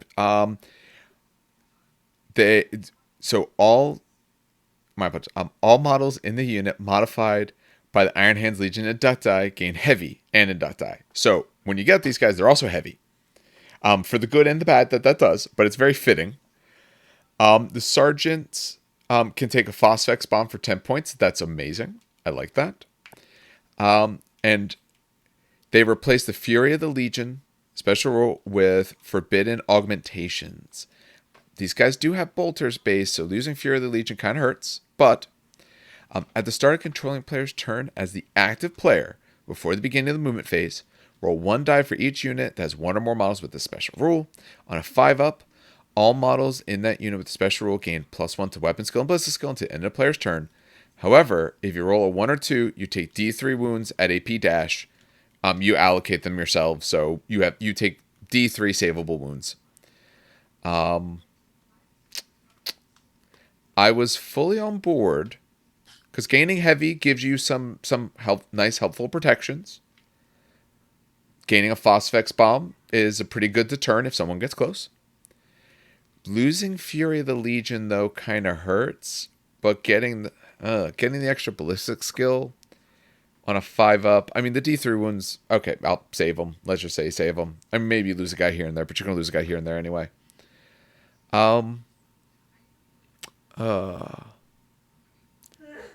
Losing Fury might be too much for me.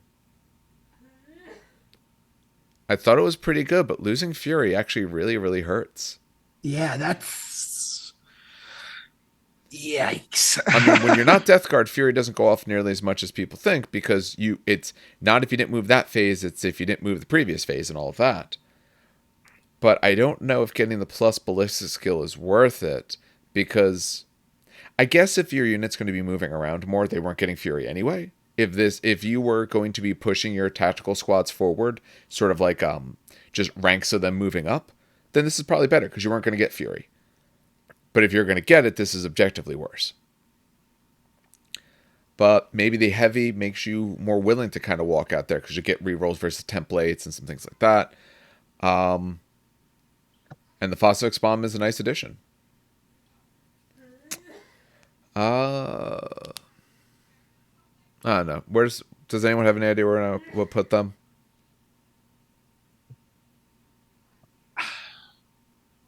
I'm going with D. Sorry. Not even fluff. Not even fluff. They don't. I mean, the Fox. Okay, no, I'll put C because the Phosphex Bomb, honestly. Because Phosphex Bomb is really good. Do you only get one, though? You get one. That's for 10 points. Never mind, back down to D. I'm going with D. What are your thoughts, Steve? I'm with Dan. All right. I'm fine with that. I wanted to like it more, but every time I think about it, I think I actually like it less. Yep. It's cool, but they already, for what this army already has, this is not an army that needed this.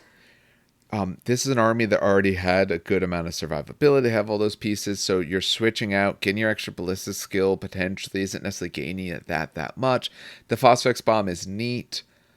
If it was a free Phosphex Bomb, maybe then I'd put them higher, but I'm spending the points on it. I just don't think you gain quite enough. And again, this is another spot where I'd have to be taking extra units because these guys are support, and this is an army where I might not want to be taking those extra units. So, all right. Dan, I believe, has World Eaters. I do. All right, so World Eaters. The spoiler squads, shocking. No mod to character profile, no mod to unit composition. Of course, you get Inductii, you don't lose anything. No changes to war gear. Jesus, okay. This is going to be the simplest one either. They get nothing. Whoa, Good day, sir. All models in the unit modified by World Eaters Legion Inductii template must replace Heart of the Legion with the Ravenwing Madman special rule. Ravening Madman, not Ravenwing. Oh, sorry, Madman. sorry. They have to replace themselves with Dark Angels. Yeah. Ravening Madmen. Who's got 218 of Liber Hereticus?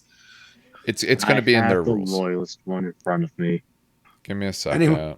Anyone got the Ravening Hereticus? Madman. But the short version is this is like only other Madmen can join you. You get hit on 3. Well, you get hit on 3s, but hit them on 3s essentially. Oh, is this okay? Okay, so I remember. I know this one. All right. So any model, essentially, if your unit has this, when you make a roll to wound in the assault phase, with a special rule, reduces its strength by -1 when determining the score required to wound. Does not affect the affecting unit's strength for the purpose of instant death. Additionally, any to hit that target them occur on a 3 regardless of the weapon skill. And then it gives you some rules about who may join them, but in this you're never allowed to join anyway.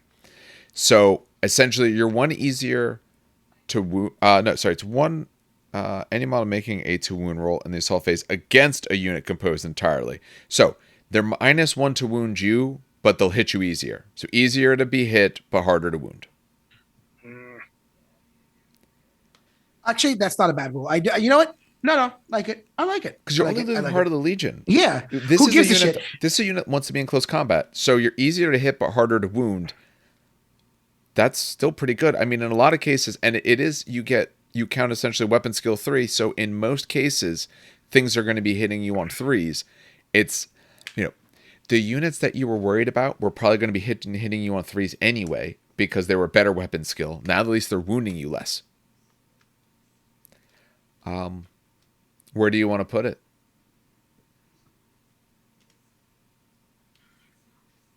A. I agree I with would that. say A. Yeah, I'd say A. Low tier A, but A nonetheless. Yeah, for this, if It's you not a rotor cannon squad, but it's still damn good. yeah, Yeah. the way I look at it, if you were going to take the spoilers, I like this modification. I think that rule helps them in general having that. So I would absolutely do this. So yeah, I do think strong consideration fits perfectly. Yep. Hard agree. That takes Steve to talk about Ultramarines. Absolutely. And wow, look at that. Dave follows me with the death card.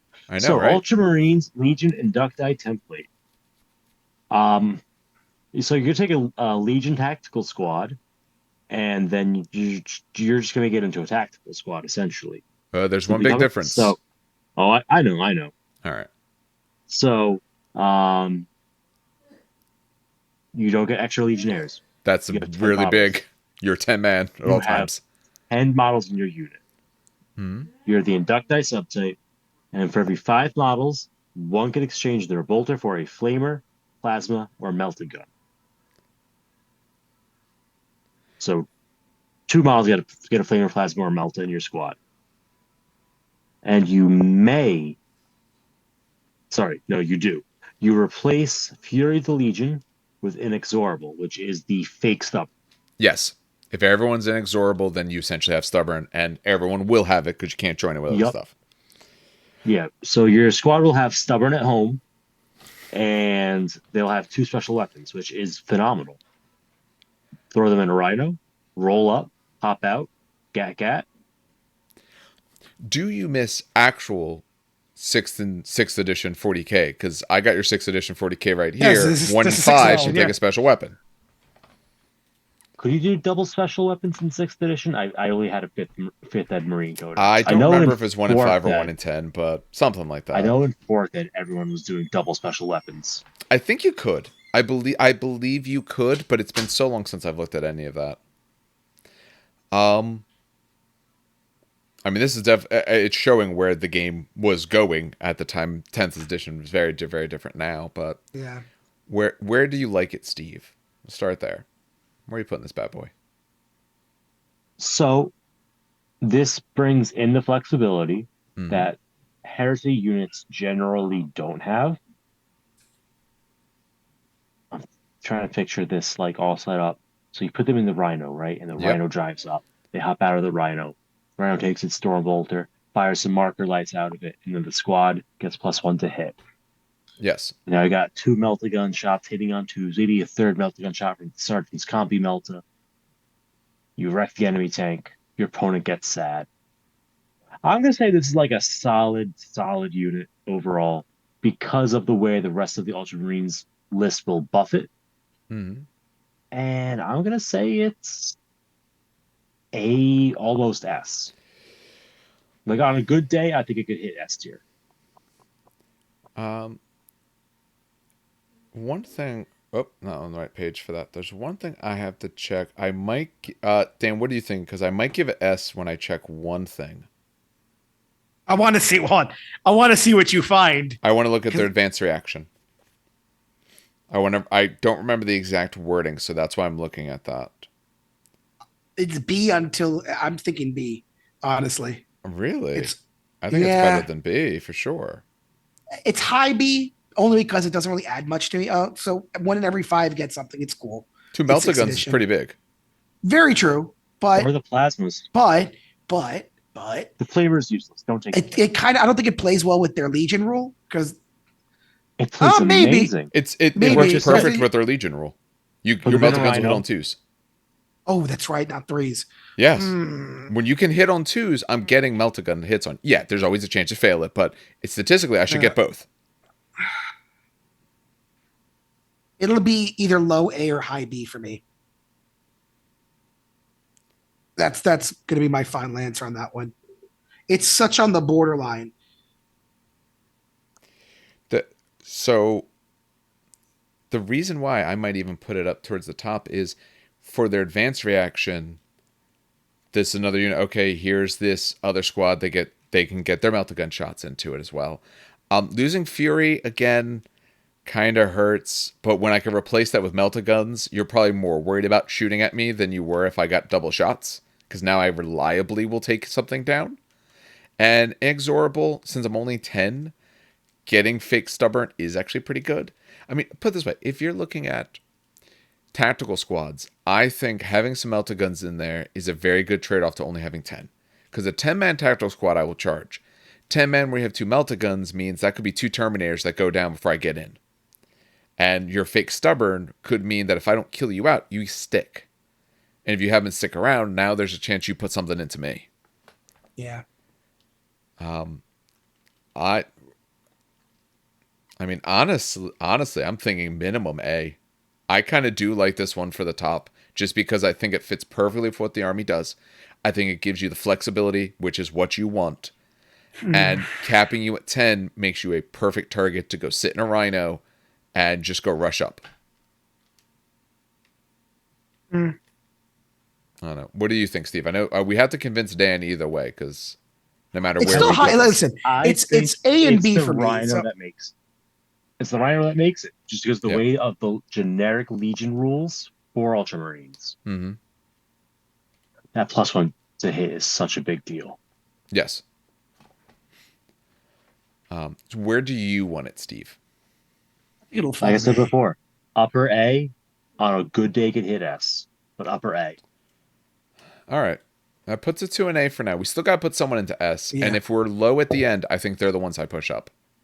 Yeah, they're definitely an option for it. Yeah, because we Are they the need greatest 2. unit ever? No. And there will still be times you're on basic tactical Marines, but this is a unit you could definitely put into a list and not be like, oh man, I wish I brought the other one. The way I view it is, if this was the basic TAC Marine way, if this was their method, I would take this many times. Not every single time, because sometimes I just need them cheaper. But many times, I would love if my TAC Marines, if I could take a melta gun here and there if I want. So if they give them an option that I naturally want to do myself, that gives you a lot of push up on that chart. All right, Death Guard. Let's see if they get anything good. They got big old rules. It replaces their TAC squads. War gear. For every 5 models in the unit, 1 may exchange their bolter for an Alchem Flamer for 5 points. Alchem Flamer is essentially a Fleshbane flamer that does get hot. All models in the unit replace Heart of the Legion, okay, with Barbarian Resistance. Or sorry, Barbaran Resistance. When they suffer an unsaved wound, they can make a special Barbaran Resilience roll to avoid it. Cannot make it against instant death, so they specifically call it out here.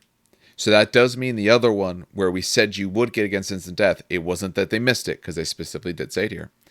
You roll d6 each time an unsaved wound is suffered. If a unit with this special rule includes 10 or more models at the start of a given phase, the rule has no effect. If this unit with the special rule has less than 10 models, it's a save on a 6-up. So it's a damage mitigation on a 6-up if you're less than 10. If you have less than 5, it's on a 5-up. Like I said, it's a damage mitigation roll. I don't like it at all. Yeah. Getting the Alchem Flamer is okay. Neat. But you got to be really low on models to actually get something. Yeah. And again, their support. So a lot of the Death Guard stuff doesn't create like compulsory troops. They create troop choices, but not necessarily the same way compulsory as some other things do. Like a heavy weapon squad? Yeah, but do they get? I forget. Are they? But they are not compulsory. I don't think. They'll be non-compulsory troops, right? Yes.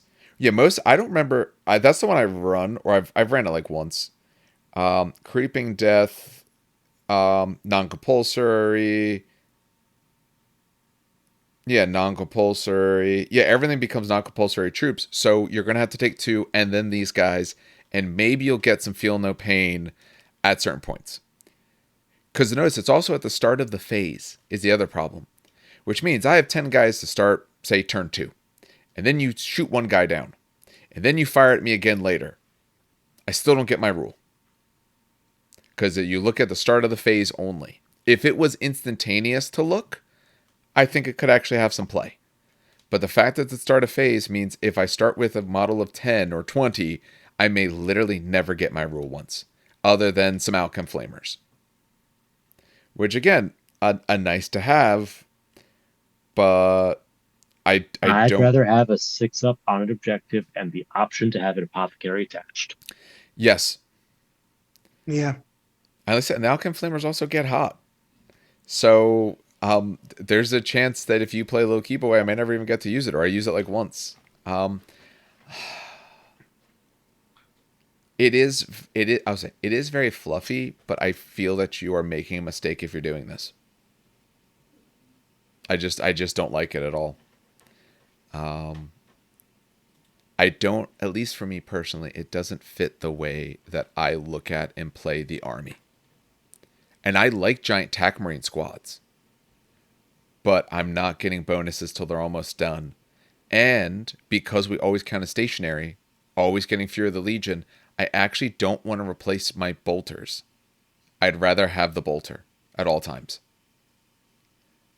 You know, can anyone convince me not to put it in D tier? No. Sorry. I wouldn't lie to you like that. Yeah. Yeah. And again, I titled it the way I titled it, and the title's never perfect. It's not that you wouldn't. It's not that it's not fluffy. It's that for the fluff of the game, I still think you're not going to enjoy what you've done, and the fluff isn't going to be enough to make it better. I hard agree. Yeah. That puts 1,000 Suns? Yeah. Yep. Yeah, you can take 1,000 Suns if you want. We'll Yeah. make sure you get Salamander, Steve, so we might have to mix it up a little bit soon. But that's all right. All right, so 1,000 Suns. Legion tactical squads, no mods to profile, no mods to composition. They all gain inductii. They don't lose anything there. War gear. Models that are modified by the inductii template cannot exchange their bolt pistols or bolters for asphyx bolt pistols or asphyx bolters. Yep, you don't get your special bolters. You don't get your special bolters. Okay. However, you become you lose fury but gain unattuned practitioners because they're new. First of all, you get two. Actually, do you get 2 rules? You get 2 rules. Okay. So a model with the special rule gains the etheric guidance psychic power and may not select a minor arcana from those presented in the proper arcana. Okay, so they only get 1 power, and that's our etheric guidance. Okay, so etheric guidance. When a unit that includes a psyker with this power makes a shooting attack, the controlling player may make a psychic check for the psyker with this power before any rituals are made. If it is successful, attacks made by this unit have the breaching 6-up special rule. And if it's failed, you get a Perils of the Warp. And you also get an additional wound. Yeah, so it's that. D3 plus 1. And D3 plus 1 because you're a nub. But breaching 6-up on bolters on a tactical unit which is still line. Do you lose? You don't lose Heart of the Legion, do you? Give me a second. Do you still get your lose Fury, so you lose the extra shots. But you don't lose Heart. No, you don't lose Heart.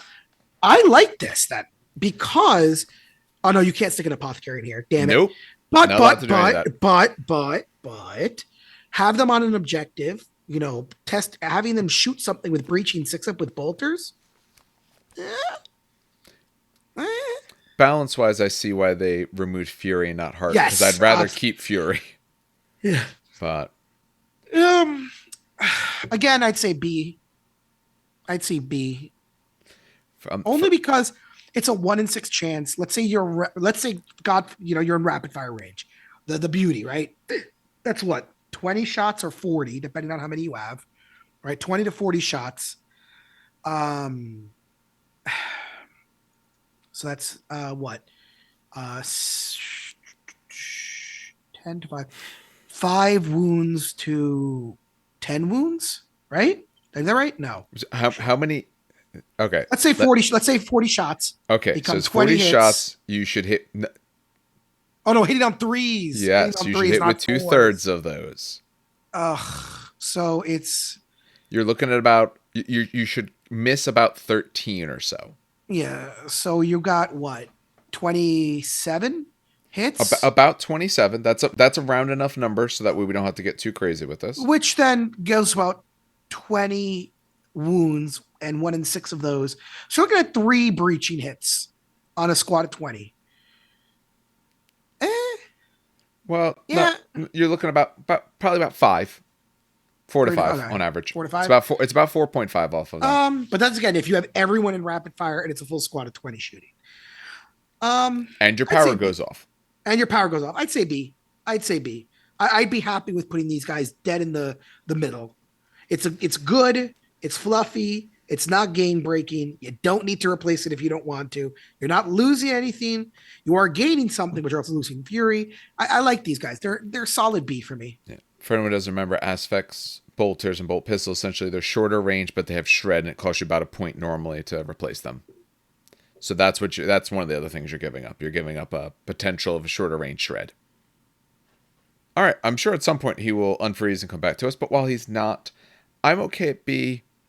I do think you gain some stuff for them.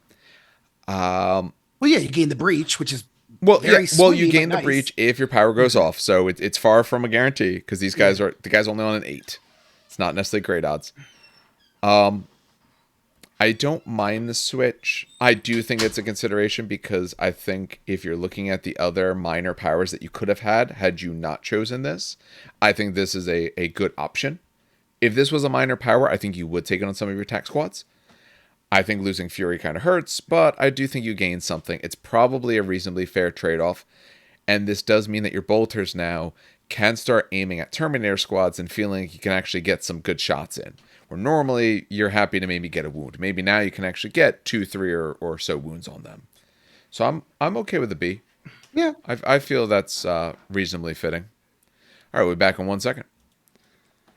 All right, Steve is back. He's not sure where he went, but he's back. He fell into the warp, I guess. Appropriate, Thousand Suns. We put them at B. Are you okay with that? I think that's fair because, the occasional AP2 hit's nice. It kind of ties into some old rules they had a long time ago in previous editions of 40K. And I don't think you're going to give your basic tactical squad aspect shells anyway. I think it's fair to say B because it's not like it's a strong choice. It's just a choice. Yeah.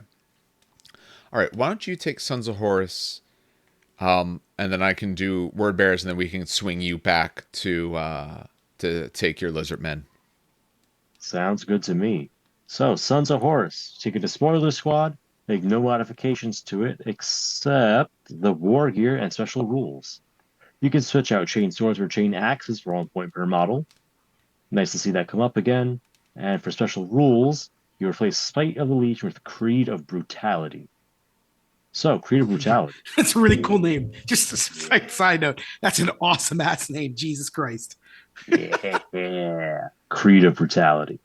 At the start of each assault phase, if a unit that includes at least one model with this special rule has any models within 6 inches of a friendly model with the Legion's Astartes Sons of Horus special rule that has a weapon skill characteristic of 5 or more, oh my god, what a mouthful, all models in the unit with this special rule gain Rampage 1 and Fury's Charge 1 until the end of that phase. Basically, it's, oh wow, look, Space Dad is going to punch people. He's so inspiring. I'm going to punch people too. Yes. And those are good rules. That is actually quite good. It is not necessarily the easiest thing to get to happen, but it is actually a very good thing. Definitely not. But if you get it off, that's good. Especially, once you get in the chain axe, now you're hitting at strength 6. Rerolling, that's good. And this is a faction with their rule that wants to charge because, hey, you're at -1 when, strength on your weapon when you are swinging at me. So if I can get Furious Charge, I can be at plus strength and extra attacks and all those sort of things, or all these other bonuses you can get. It's actually really good. And honestly, always be on the go to chain axes. I like the addition. Yeah. Chain axe is still one-handed? No. Yes. Okay. Just making sure. I would swap out every single day, and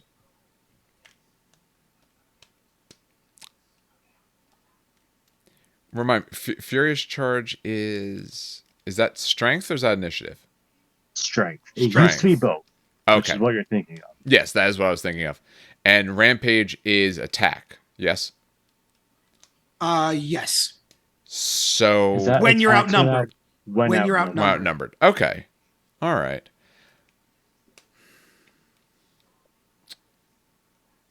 So where do we want these guys? I think it is actually very, very strong.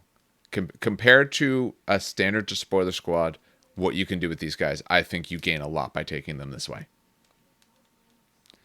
You just lose the compulsory cheap choice. That's the loss.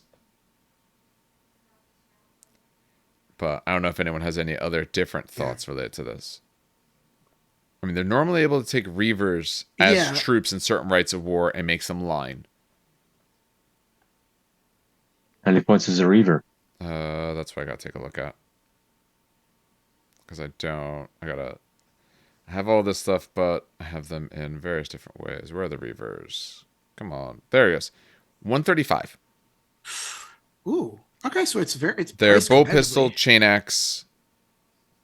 What else do they have? They have chosen warriors, so that makes a big difference. Counter attack. They have and precise strikes and precise shots, but really precise strikes is more the consideration there. They also have relentless because they can take some of the special weapons that they can grab and all. So you're spending more, not tons more. If you have a unit to kind of baby that these guys can be babysitting or babysits them, I like this more. And the Reavers only become that troop's choice in one of the rights of war. It's not always. So if you are taking that right of war, then I don't think you take these guys at all. If you are not taking the right of war, the Black Reaving, that's the one that does it. If you're not taking that right of war, then I think these guys are actually a really good option. Yeah, because the other one just adds options to non-compulsory. It doesn't make anything compulsory. I want to say I like them. I just don't know where I want to put them.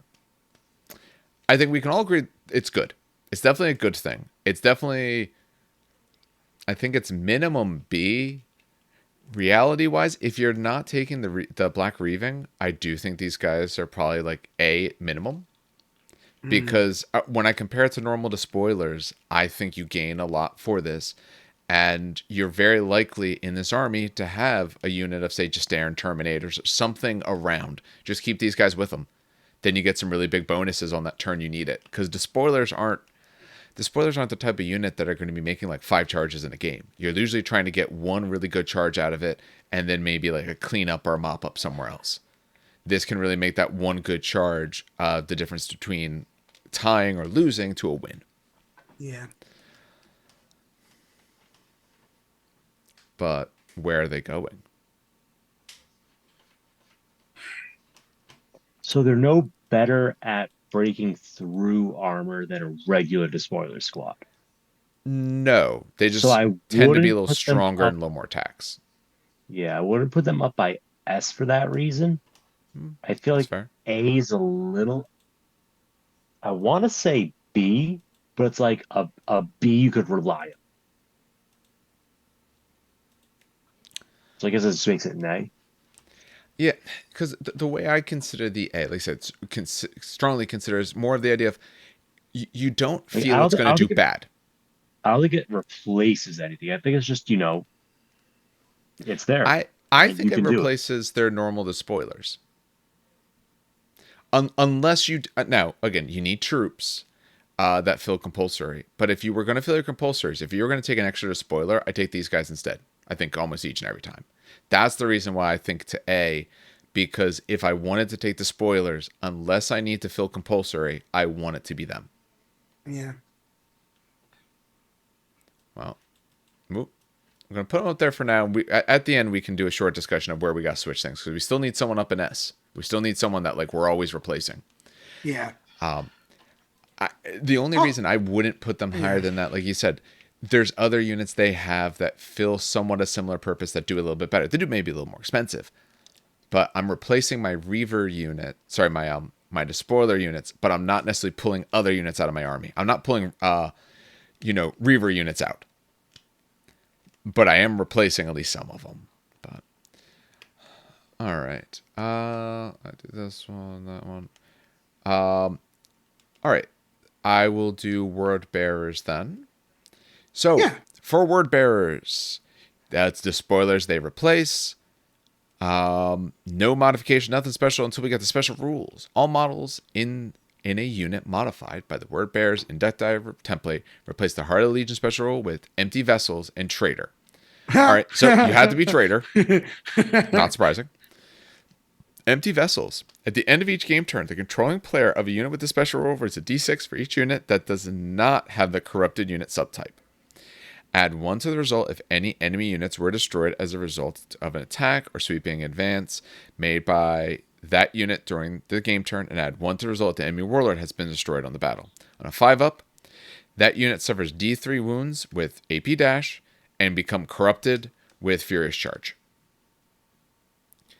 So, if you're looking for a d6, you are looking for a 5-up, but you're getting bonuses that the warlord's gone, the enemy warlord's gone, or if you've destroyed someone as a result of an attack or sweeping event. So if you destroy someone in close combat, then you get these bonuses. If you do, you gain corrupted, as well as Furious Charge. Yeah. Remind me what corrupted. I can't even remember what the hell corrupted. Was that in the demon thing, or is that? God damn it! No, it's a base rule of the game, isn't it? Can I find that Excel sheet again? You have it. Yeah, I know. I have like There 10 it is. things open Got on my it. screen at all times. I got My you. computer do all this. I'm so assuming you got that's what is it called? What is corrupted. it it's a no, unit what type. is it? Unit profile. Unit Oh, no. subtype. Yeah, it's a subtype. Unit subtype. Got it. Corrupted. All models with the corrupted unit subtype follow the following. They gain Fear 1. Okay. Any hits inflicted by force or psychic focus gain instant death against them. Yeah, So don't makes get sense. hit with 4. Any unit composed entirely of models with corrupted immune effects. You're immune to fear. And you do not fall back. You suffer D3 automatic wounds with no save or damage mitigation. They're kind of loud if you try to fall back. And no models that do not also have the corrupted or demon can join the unit. So basically, you gain fear. You become essentially fearless. Yeah. But you take wounds if you fail a combat. Yeah. It's super And old school fearless. Yeah. That's all I get, really, though. Yes. They're not losing much for it. They're losing Heart of the Yeah. Legion. I'm not quite as concerned about like that. That's okay. Yeah. When you can't throw an apothecary in, then Heart of the Legion isn't really doing you that It doesn't great. matter. Yeah, and honestly, though, they want to be in melee because that's what the spoiler squads want to do. Yes. And now they don't run away. Yes. So They don't run and they gain Furious and they Charge, gain fear. And they gain fear. which is actually very big for the spoiler squad. Yeah. Honestly, then I like this. They're Yeah. guaranteed C's because this is fluffy as all hell. Yes. I'd put them in A. I hate to Yeah. overwhelm A here. But I would put them in A. I agree. I might even it's controversial here. I might even say S. Just because, okay, the spoiler squads want to be in melee. What melee can the spoiler squads have? I know they can have chain swords. They can't have chain axes, can they? No, They right? can have chain swords. They can have a second bolt pistol instead of a chain sword, No. or they can have a heavy chain sword, which is a 2-handed strength +2 chain sword. With shred. So having Yes. all of a sudden heavy chainsaw dudes rushing down the field, 20 of them, right? That Well, don't can they all replace the heavy? Yep. Okay. 2 points per model. Yeah, that's so actually pretty cheap two points for it's not pretty cheap. Yeah, or just having even with chain swords running down the battlefield. They call fear 1, and fear is in a range, right? 12-inch bubble. So 20-man blob space them out. They're passing fear out to freaking everything, Yeah. right? It's they're not a basic. guarantee you get it because you do No, need but to get it's this still 5-up passing it out. roll. Yeah. Wait, what? So you have to roll to get this. So at the end of every game yeah. turn, if it's on a 5-up, but you get a +1 if the enemy warlord is dead, and you get a +1 if this unit took someone down in combat for that turn. So it's not a guarantee. Yeah. that I'll put it in A then. That'll bring it back down to A instead of S because it is you can literally just roll nothing. For them. There's a chance you just don't roll it so you don't get these bonuses. If you're doing good things, if you're doing what the spoilers want to do, it's much easier to get, but it's still far from a guarantee. Yeah. I think it's realistically a B, but it's cool. Yeah, I'm feeling B more. I think it's definitely low A. I'll give it low A or high B. Yeah, I think, again, my word choice on these isn't exactly perfect, but when I look at it, if I'm taking the spoilers, I think I'm putting the spoilers in for this. Probably fairly often. The only reason I don't put it at A is because there is that chance that you never get your rule that you added. There's a chance if you just don't happen to roll it well, or you get taken out, say turn 3, you may just literally never get to use your rule. So I do think you're probably putting these guys instead of your normal spoilers if you're taking them, but you still may never get the cool thing. And if you don't get the cool thing, if you're not guaranteed it, it just doesn't feel as good. Yeah. All right, so they're sitting at B currently. We are to Salamander, so we are to Steve. This one is going to be incredible. I am working on this unit right now. Oh, okay. There we go. Very inspired by what you were about to get into. So, Salamander's Inductii template. First of all, the color scheme. It's a salamander, but the helmet is orange. Ooh, I like that. Yeah. So, actual rules time. It's the Salamanders to Spoiler Squad. The Salamander Sergeant increases their weapon skill to 5 because it's a Legion veteran that is leading in the next generation of Salamanders. Oh, okay. That's fitting. They are now Inductii. For every 10 models in the unit, 1 may switch out their chain sword for either a Dragon's Breath Flamer for 5 points or a Melt Gun for 15. Mm-hmm. Like I said with the Imperial Fists, I would like it a lot more if it was 1 in 5. But, we have this, and we do get 1 in 5 hand flamers, which are equivalent to anyone else's flamers, but they're also 8 people. So, really, it's like, for every 10, you get 2 flamers and a heavy flamer, almost. Like, you could think of it that way. Yeah. For other Legions equivalents. I would probably go flamers instead of meltas just because 2 meltas and 20 bodies isn't enough to, dedicate a shooting attack. No. But that said, that weapon skill 5 sergeant's a huge deal, and it's going to get better. Because you also wield the War Gear of Heroes. The controlling player of a model with a special rule may reroll all failed to hit rolls of 1 for attacks made for that model with a melee weapon. You get that instead of Spite of the Legion. So instead of scornfully attacking people, you wield the weapons that have been mastercrafted by the generations before you. Because that's what they are. It's the weapons from the fallen salamanders, given, so-and-so fought with this weapon on Istvan. Carry on his legacy. I think the fluff is fantastic. I think the rules fit together really nicely. And I am going reroll ones is amazing. That's 10 points saved right there on the sergeant, because you normally spend 10 points to mastercraft it. Yep. Here now the entire squad does it. For all their attacks, not just 1. So it's solid.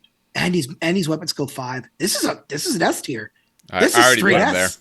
There. Yeah. This is amazing. You know what? Salamanders got beat up in the book, so they deserve a win. Let's put it that way. Yeah. Yep. This is a win. The sergeant armed with a charmable glaive, so he can strike at initiative 6 and challenge with the rending on 5s. I might give him a backup power fist. I might not. I'm going back and forth on that, whether power fist or another hand flamer. Which one can you get an extra attack on? Not that one. Yeah, not that. Well, that's all right. But you get initiative. Chain fist. Chain fist is the one. Chain fist is the one that's not specialist. Yeah. Initiative 6. Initiative 6, rerolling 1s with weapon skill 5 is a pretty solid profile, I think. Yes, absolutely it is. And then the power fist is backup. This is the big one though. This is what I really love. the melted bomb on the sergeant will actually connect with the dreadnought half the time. Yeah. Yeah. Uh, This is just a good unit. This is yes. solid written unit. Great. Yeah, no, I'm happy about this unit. Yeah. No, I think they do immediately go to S because like S is the idea of a place like you will put these guys in. Yes. If you're taking the Yeah. spoilers, I think you take them. A kind of fits that as well in a lot of ways. But not only will you want to replace them, like some of the other choices you wanted to replace, but these guys will always do work for you. The things they get always matter. You know, taking extra Dragon's Breath Flamers, that's what they want to do. It fits them a lot better. Getting the reroll ones is huge. So, and they said losing Spite of the Legion, you needed so many things to happen for that anyway, and you're not necessarily an army that's looking at a lot of pinning type stuff. You're looking more at flame weapons and all of that, or melta guns and all. So you weren't necessarily getting tons and tons of that. So instead, I just get to reroll ones. No, I absolutely prefer that. All right. Well, we have at least our other S. We might switch someone else in there, but at least we know we have it for the moment, though. Yeah, no, that's definitely nice. All right. Absolutely love the salamanders. I'll take Alpha Legion. I'll end up with the I Alpha know. because I That's why I was doing Raven Guard. yeah, take there. All right, Raven Guard. This is for their attack squads. No special changes till we get the special rules. All models in the unit modified by the Raven Guard Legion Inductii template. Replace Heart of the Legion with Unchained Conviction. So, a unit composed entirely of models with this special rule, whose controlling player fails a pinning test made for it is not pinned, but instead must immediately move 7 inches directly away from the enemy unit that caused the pinning test, moving each model in the unit directly away from the enemy unit by the shortest available path. So essentially, you're falling back 7 inches. If this would bring the model into contact with the edge of the battlefield, do not move it any further. So it's like you have a standard. Once all models in the unit have been moved, there are no further effects and the unit is not pinned. If the unit is required to make this move during a charge, then the charge automatically fails and the unit is displaced from the position occupied when the charge was declared. It's amazing. Yeah, this is for attack squad. You remove really pin, good. right? It does say you remove pin. Yeah, you do not get pinned. Just fall back 7. So no one is going to want to shoot that squad because if I'm going to try to charge you, you're displacing 7 inches away from me. Yeah. If your weapons will be pinning, yes. Yes. If you're firing pinning weapons, you're not going to shoot them when you're trying to go in. They would love to be pinned. Good. They would love to fail that and fall back. That's really good, actually. It sucks that you have to fail it, but yeah, but you still have your advanced reaction that can do some good for you because that's another movement-based reaction. So you have more ways to deny. Really good. I'm not going to say it's S tier. Definitely A. But you have to fail the. So the problem is, how many pinning do you go against? Right, that's step one. Not much in general. Let's be honest. In general, not much. So it's a nice to have. It'd be really. But it's funny not going to come up that often. If like someone's deep striking near you and the deep strike causes pinning, that's where you want to be like, haha. Oh, you deep striked right next to me? Nah, son. And you just like. Yeah, if you're going against army or armies that like to deep strike stuff in, then this helps this unit. Yeah. Although the unit is still just TAC Marines. Again, not a bad to have. But if I could put this on, like my heavy weapon squad, I much prefer that. Yeah. I would put these guys at a B. The reason I put them at a B is... I'd say B. I think the rule is nice. It's not going to come into play much. But you're not giving things up for it. Where some of the only fluff choices, it kind of felt like you were giving stuff up. Both the Iron Warriors and the Imperial Fists, you were kind of either giving up or just like really not getting anything. Here you're getting something, and when it happens, it will make a big difference. Do you have any thoughts on that, Steve? Anywhere you want to go other than B? I'm pretty much at the same place with you guys. Raven Guard tactical squads are an interesting unit. They'll have Shrouded 6-up over those short distances as well. So you try to pin them, they fall back, and now they got Shrouded for the next thing that comes after them. That's nothing to consider. So I like them. I would consider them if I was running them, but I also feel like I wouldn't build around them. It's like I want one more troops choice. Sure, I'll take these guys. Yeah, Yeah, I see A is more of like you want to make sure you can fit the space, and S is you have to take. So yeah, no, I think B fits. If you got the room, yeah, I would absolutely take these guys if I had the room. But if I don't, that's okay. Dan is on the last one, the Alpha Legion. All right. An army he also didn't really have because you never actually built any of those models. Technically, this one I never had. So, Alpha Legion, they get the tactical squads, no mods to character profile, no mods to unit composition. They get the Inductii unit subtype, so no modifications to war gear either. Jesus. This is another simple one. However, they replace Heart of the Legion with Treacherous Lure. That's kind of cool name. All right, so a unit made entirely of models with the special rule may not be selected as the target of a shooting attack in any phase of the first game turn of the battle. All right, I have a question about that. I'll come back. Oh, no, it's not that. I'm going to come back to that. However, the unit may be the target of a shooting attack made as part of an interceptor, advanced reaction, and it may suffer hits and wounds from attacks that scatter onto it, obviously, or otherwise allocated to effects or another special rule. All right, so what's your question? If I'm in a transport, does the transport count as the unit? If so, massive. No, the transport counts as the same type as the unit. So, like, it would count as a troop if it's dedicated, but it doesn't count as the unit. It doesn't get the treacherous lure. No, because it counts as the same type. It doesn't count as the unit. No, that'd be weird. It doesn't. Well, I was going to say, because it says all models in the unit modified by the Alpha Legion. So, yeah, I don't think... We'll put it this... Think about it this way. Yeah. If that was the case, that means when I charge, my Rhino's running alongside me. Because he would be then part of the unit. The Rhino doesn't have part of the Legion to swap out. Oh, yes. Very true, very true. Yeah, like so less excited than. Well, no, Savage. You don't take a 10-man squad. You infiltrate them. Yeah. No, but then they'll get shot. They're not allowed to be. No, they can get shot by infiltrate. I thought. Hold on. No, not infiltrate. Interceptor. Intercept. Oh, interceptor. Yeah, you infiltrate a 20-man squad. Or 3. Yeah, because it's Alpha Legion. And they can't be shot. They move up the board. Okay. Actually, that's really powerful then. I forget. Yeah, how many can Alpha Legion infiltrate normally? With their special stuff. You're the one who owned a box full of them. Damn it. You should be able to tell us. Let me get the Rights of War open. Just give me a second here. Nope, not there. Oh my God, Lord have mercy. Army list, the Legion Astartes. Hold on. Legion specific special rules and unit equipment. There we go. Where the hell's Alpha Legion? All the way at the end. I feel like they have something. I know that they have that stupid 2-inch, like the 2-inch thing, right? Rewards of treachery. That is their rewards Legion of treachery rule. Is all right. Let me check their warlord traits real quick because I think that's where it was. I mean, the deployed control. Okay, no, that just puts them back in reserve. So that's you go. Okay, loyalist. No, that's not infiltrate. How about Hydra? And that's the +1 to hit rolls. Coils the Hydra, maybe. I'm looking right now. I don't see. So we're looking for something to give them infiltrate. Yeah, I don't.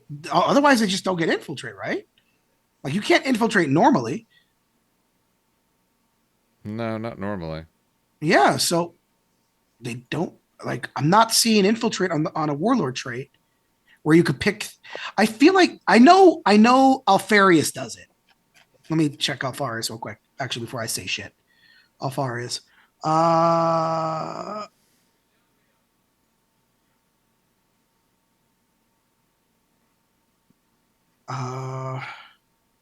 No, maybe redeployed. I don't. There it is. So Alfarius may be given any one of the so Alfarius's unit and 3 friendly units can get infiltrate, scout, deep strike. So if you have Alfarius, you infiltrate. But other than that, I'm not seeing. Okay, so if you had Alfarius, you can do it. If not, no. But a shooting attack in any phase of the first game turn. So even if they shoot someone, they're not allowed to be shot back. Yeah. Even if they charge. Yes. They can't get shot. But it's the first turn. Overwatch shooting attack. Yeah, but it's the first turn. Okay. I'm not as excited for this. And again, because it's a tactical squad. Like if they could infiltrate. Like if you have Alfarius and you infiltrate these guys, now we're talking. Right now we're Mhm. actually talking. But it's the first turn of the game. If I know you have this Inductii squad, I'll just be outside of what 30 inches of them, and they don't do anything Uh, the first turn. well, remember they move 7 base, but Oh yeah, true. it's a nice it's a nice concept. But also, if my squad is in a good spot, like, are you gonna really outposition your army just so you don't get shot by these guys? No, because they're If just you're doing that, then bolters. I'm winning the game already. Yeah, and they're bolters anyway. So it gives their I'm not going to be shooting them. I'm going to be shooting your tanks the first turn or something else that's more dangerous. Like turn one shooting. If I'm shooting if I'm shooting your tactical squad turn one. Well, here's reasons why you might be trying to shoot my tactical squad. They're shooting your heavy weapon squads. True. Not you can't shoot me back. You're not allowed to react back to it because they're not allowed to be I'm shot in the gonna first turn. say I'm gonna say B, Ooh, and that's what if gonna they be drop controversial. pod? Oh, They it would could be intercepted. Them, though. They They can't could be be. intercepted. Does the drop pod get intercepted or them? They do. You do. You come Damn out of the it. drop pod, Yeah, then I got- intercept I got- happens. But when they don't get intercepted, Underworld Assault What? drills. Yeah, but then turn two, they stay in the drill turn one. Turn two, they get shot up. So Oh yeah, that's right. Yep. yeah, I was gonna say Shit. there's I'm trying to think. There Other has than to be a taking way to out, deliver them. but that's it. It's unless I'm crazy. Like I'm looking at Alpha, probably I'm are. looking at the Alpha, but no, none. I thought there was a warlord trait that allowed me to infiltrate, but there isn't. It's just Altharius. Unless I'm crazy, I feel like this is going to go on YouTube and someone's going to be like, "You forgot this." Well, that's But- always possible. Yeah, It's but a I'm game with looking at tons the and tons warlord. of rules. True, but I am looking at the warlord traits, and I got jack shit. They might not be able to do it otherwise. Yeah, That's all right if they can't. And without infiltrate, you don't. Honestly, I'm gonna say still, B. I'm gonna say B. All right, I still like it even without infiltrate because it's an always. It's. I'm not. That first turn. Yeah, there's times when people shoot at your troops units. It absolutely happens, especially depending on some of these deployments. Some of these deployments, you start really, really close. Or the other thing, it can be scattered onto them. Okay, that's fine. Oh, I notice you have a whirlwind. I'm going to kind of interlace my Inductii squad around the squad you want to shoot with your whirlwind. You may scatter onto it, yes, but you may not originally place. So if I want to protect a target and you can't place a 5-inch template on it because my Inductii are around it, then you're not allowed to shoot it. That is true. So I think you could, you could play it very honest where you have these guys right on the line. They start moving up. Or honestly, this is probably best where you go second. So your opponent probably pulls things forward or starts moving forward. You can move up with impunity. Or, like I said, you can use this to help protect certain targets. If you know they have certain types of weapons or anything like that, you have some play there. So you're thinking B. What are you thinking, Steve? I mean, not getting shot means they could get into position without worrying about getting shot Yes. in that first turn. And turn one positioning is a big deal, which is they could just run out in the open. Mm-hmm. I would put them B to A tier. Like if I'm going to run just a basic tactical squad and I already have two, I'm taking this instead for the third one. I'm not going to take troops specifically to get to the point where I unlock them. But once I have them unlocked, I'm going to be using them. So I would say A. I think I'm leaning very much the same way with that. I mean, because they can take headhunters under Headhunter Leviathan. They could take them as troops to fill those. The compulsory. I would put A, and the reason I put A is if I have the extra spot and I want more tax squads, I take this. I think I take them this way. Because I don't think you give up much for the Inductii. I think not getting shot, being able to position, or like I said, being able to safeguard certain units, being able to safeguard certain spots, I think that could be very, very big. So especially if you're, say, going second. Because then they're not allowed to shoot into you. Maybe they move forward. You move forward. You can shoot. They're not allowed to be the target of a shooting attack in any phase. So then I can just shoot with impunity. I honestly, I really like it. I think it's actually really, really good. So, or like I said, even if you just purely do bubble wrap with them, if on some of these missions, you could legitimately be charging turn one. If I bubble wrap, you can't even shoot my bubble wrap down. You'd have to charge them.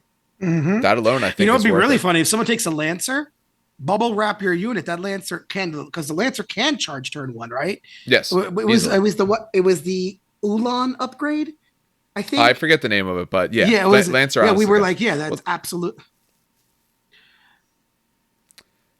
all right, all right. So that gives us our Inductii. So for what we have right now, for anyone who's been listening wrong, for the moment, we'll discuss if we need to move anything. For S, so these are replacing units. You're absolutely wanting these in your army. You are going to take them. We have as White Scars and Salamanders. Are we happy with Yeah. that? Yeah, All right. I'd say yeah. I agree. I think we're happy. Yeah. Dark Angels was up there, yeah. or I'm sorry, Ultramarines. Well, Ultramarines was. we're going one level at a time. Yeah. All We right. can switch as we go through. So, strong consideration. This is a unit that you absolutely feel will do you good. Maybe you wouldn't throw in every single army, but when you can fit them, you absolutely want to do it. We have Dark Angels there. We have Night Lords. We have World Eaters, Ultramarines, Sons of Horus, and we have the Alpha Legion here at the end. I would toss Ultramarines up into S. Now that the more I think about it, because of how their play works, right? Mm-hmm. Those two melted guns hitting on twos is great, and it's flexible. Honestly, I'd toss them up to S. I agree. I honestly, it's a low S, but honestly, yeah. I think they're really in there because they said getting some melted guns. I think is good. I think it fits the flexibility that they want. It fits the army very well, and it gives you tools that they can use. Yep. I really like the idea of that. Is there anyone else from that we want to move either up or down? They can move either direction. I'm happy with the rest of it. I don't know about Steve, but yeah. All right. For B, so to consider, not great, not terrible. You won't necessarily feel bad about taking them, but you're not necessarily going to feel like you really need to put this in there. We have Emperor's Children, we have Space Wolves, Thousand Suns, Word Bearers, and Raven Guard. I am of two opinions on the Word Bearers going down to C. Okay. Only because it's that 1/3 chance or 1/2 chance if you lose your Warlord. And I don't like that because you could play a 4-turn game. Because remember, the new missions from GW are 4 turns. That's right? very true. In a 4-turn game, you they might do absolutely nothing, or they might convert the first turn.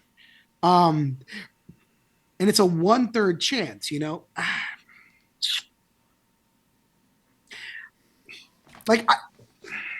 it's such a powerful upgrade, but it's a 1/3 chance to get.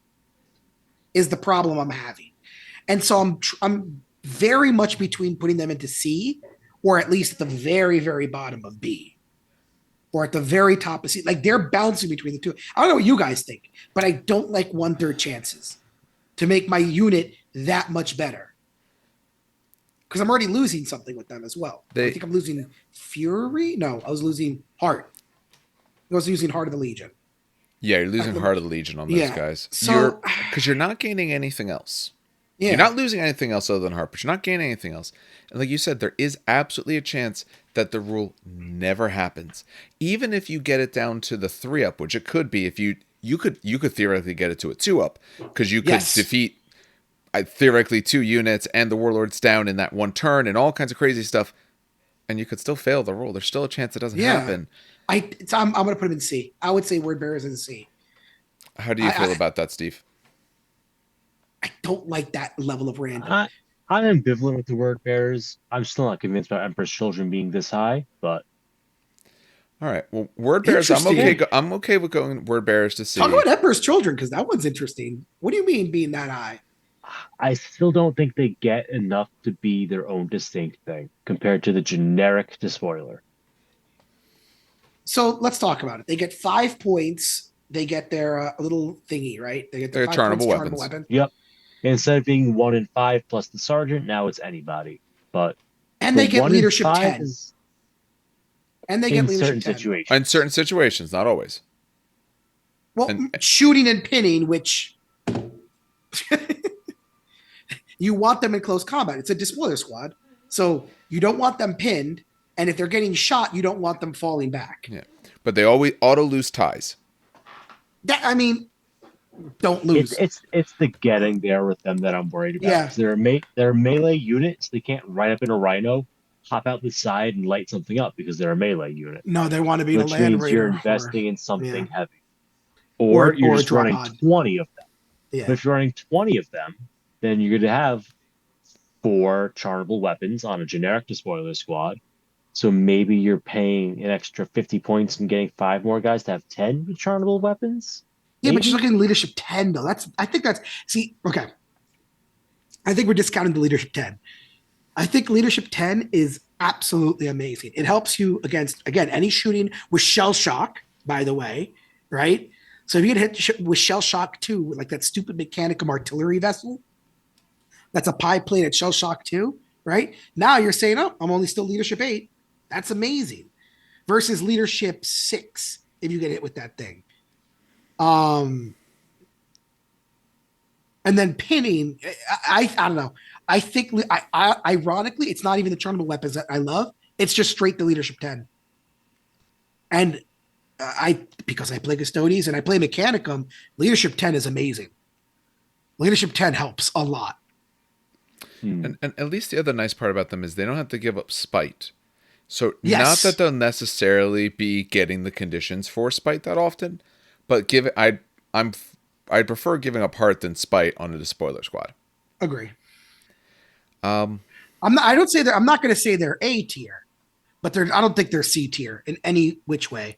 I think they're good consideration. They don't lose really anything. They don't benefit really a lot.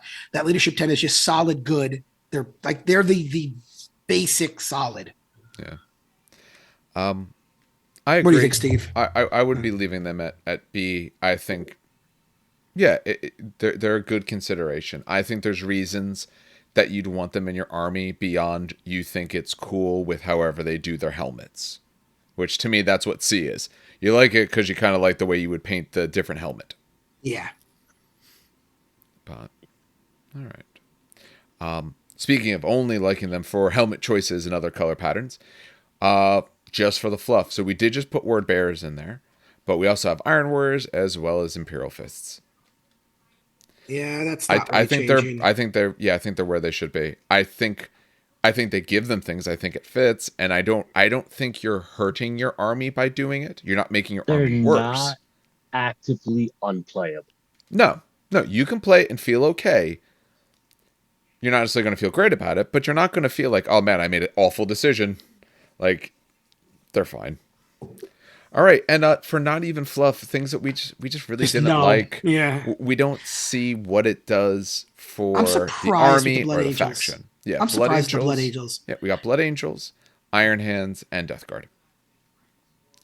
And again, it's not that you can't do these. You can obviously do this, but it doesn't. And it's not that it doesn't even necessarily fit the fluff, but it's not even if you're building a fluff list. It absolutely would feel like you're downplaying things. It feels like you're making worse choices. And honestly, if you're listening to us on YouTube, maybe we're missing something. So by all means, comment on these. Please do. No, people love love to comment when you do tier lists, and that's why I like doing it. That's why I changed my mind on Night Lords so much, because when we did Night Lords, we ranked them so low. People were like, "No, you're forgetting that bulky adds to this, and that's why they get the +1 and wound." It was a whole bunch of things.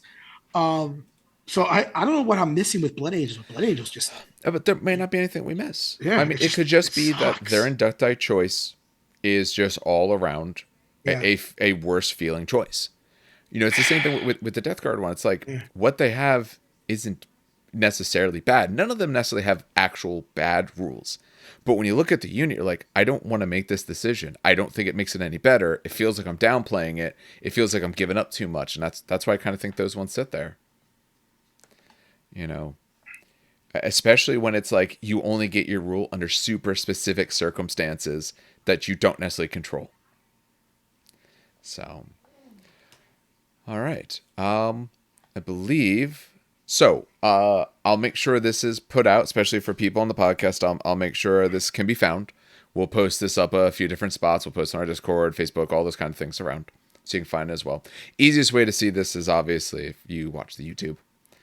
All right. Anything else gentlemen, we don't have a Honestly, natural closing thoughts. I was but gonna say honestly, salamanders I think are the biggest winner in my opinion. I think salamanders won out big on this one.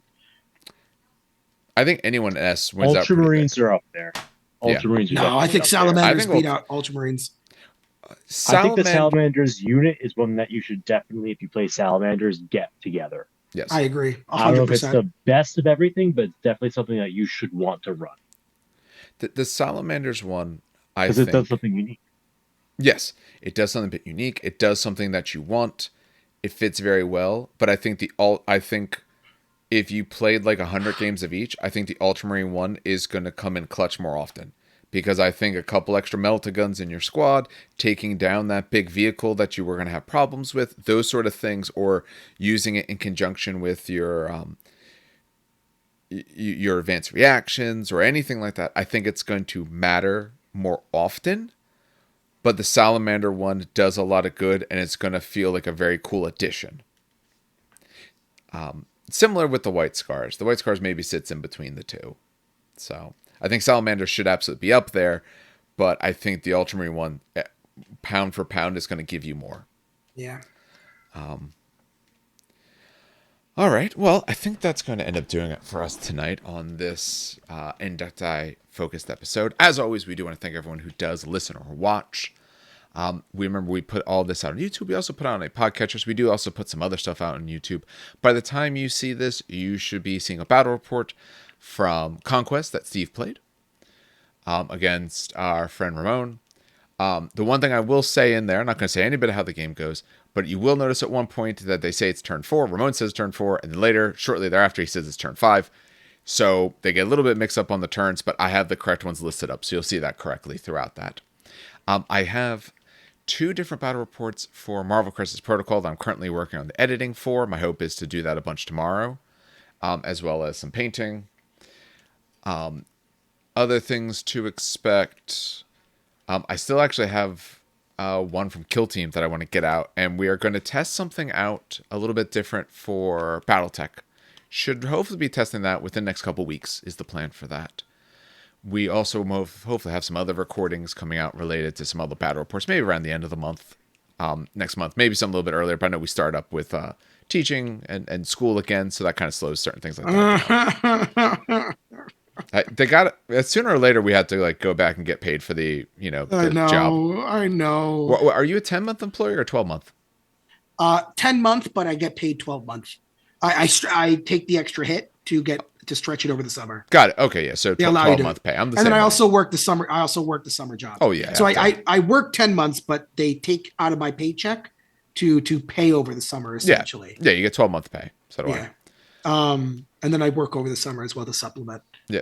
So we should hopefully have some other stuff coming out. So are we trying to do anything else this week?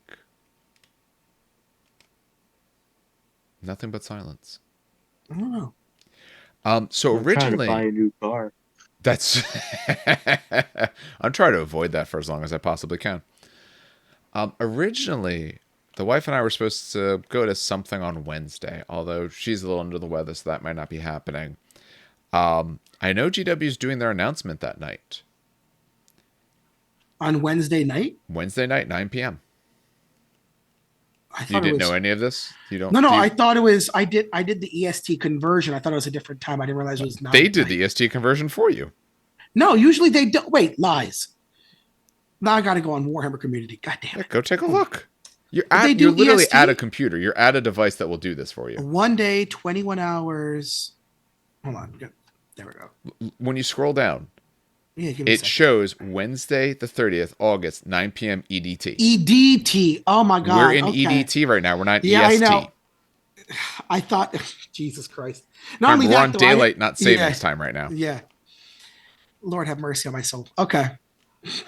So, actually, this probably won't be out till Wednesday either way. But if I am free, did we want to try and live stream that? And that's this Wednesday? That's I'll this try to live stream. Wednesday. I'll do it. Yeah. Okay. I'll be on there. Okay. I can't commit one way or the other, but if I can, I'm totally down. That's fine. Okay. Because I would just have to put an announcement out tomorrow about it. So I will check to be sure I'll definitely do it. what it seems I'm doing. But as long as nothing else has happened, and then yeah, I'll put out the announcement tomorrow. So by the time you're listening to this, you should see on our YouTube channel there should be a message up about whether or not we're doing that. The hope is to do it, but like I said, I have to just check a few things. If not, then we might try to finish up Grey Knights at some point this week. And I know GW is starting to put out new books for 40K. If they ever get back to me, maybe they'll give us some books so we can kind of talk about those as well, because I'm definitely not picking up all the 40K books. Not a chance.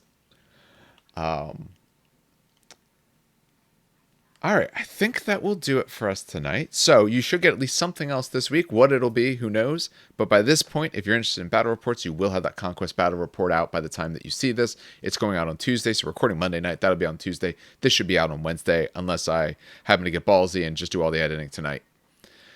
All right, on behalf of all of us here then at the show, have some good hobbying and some great gaming.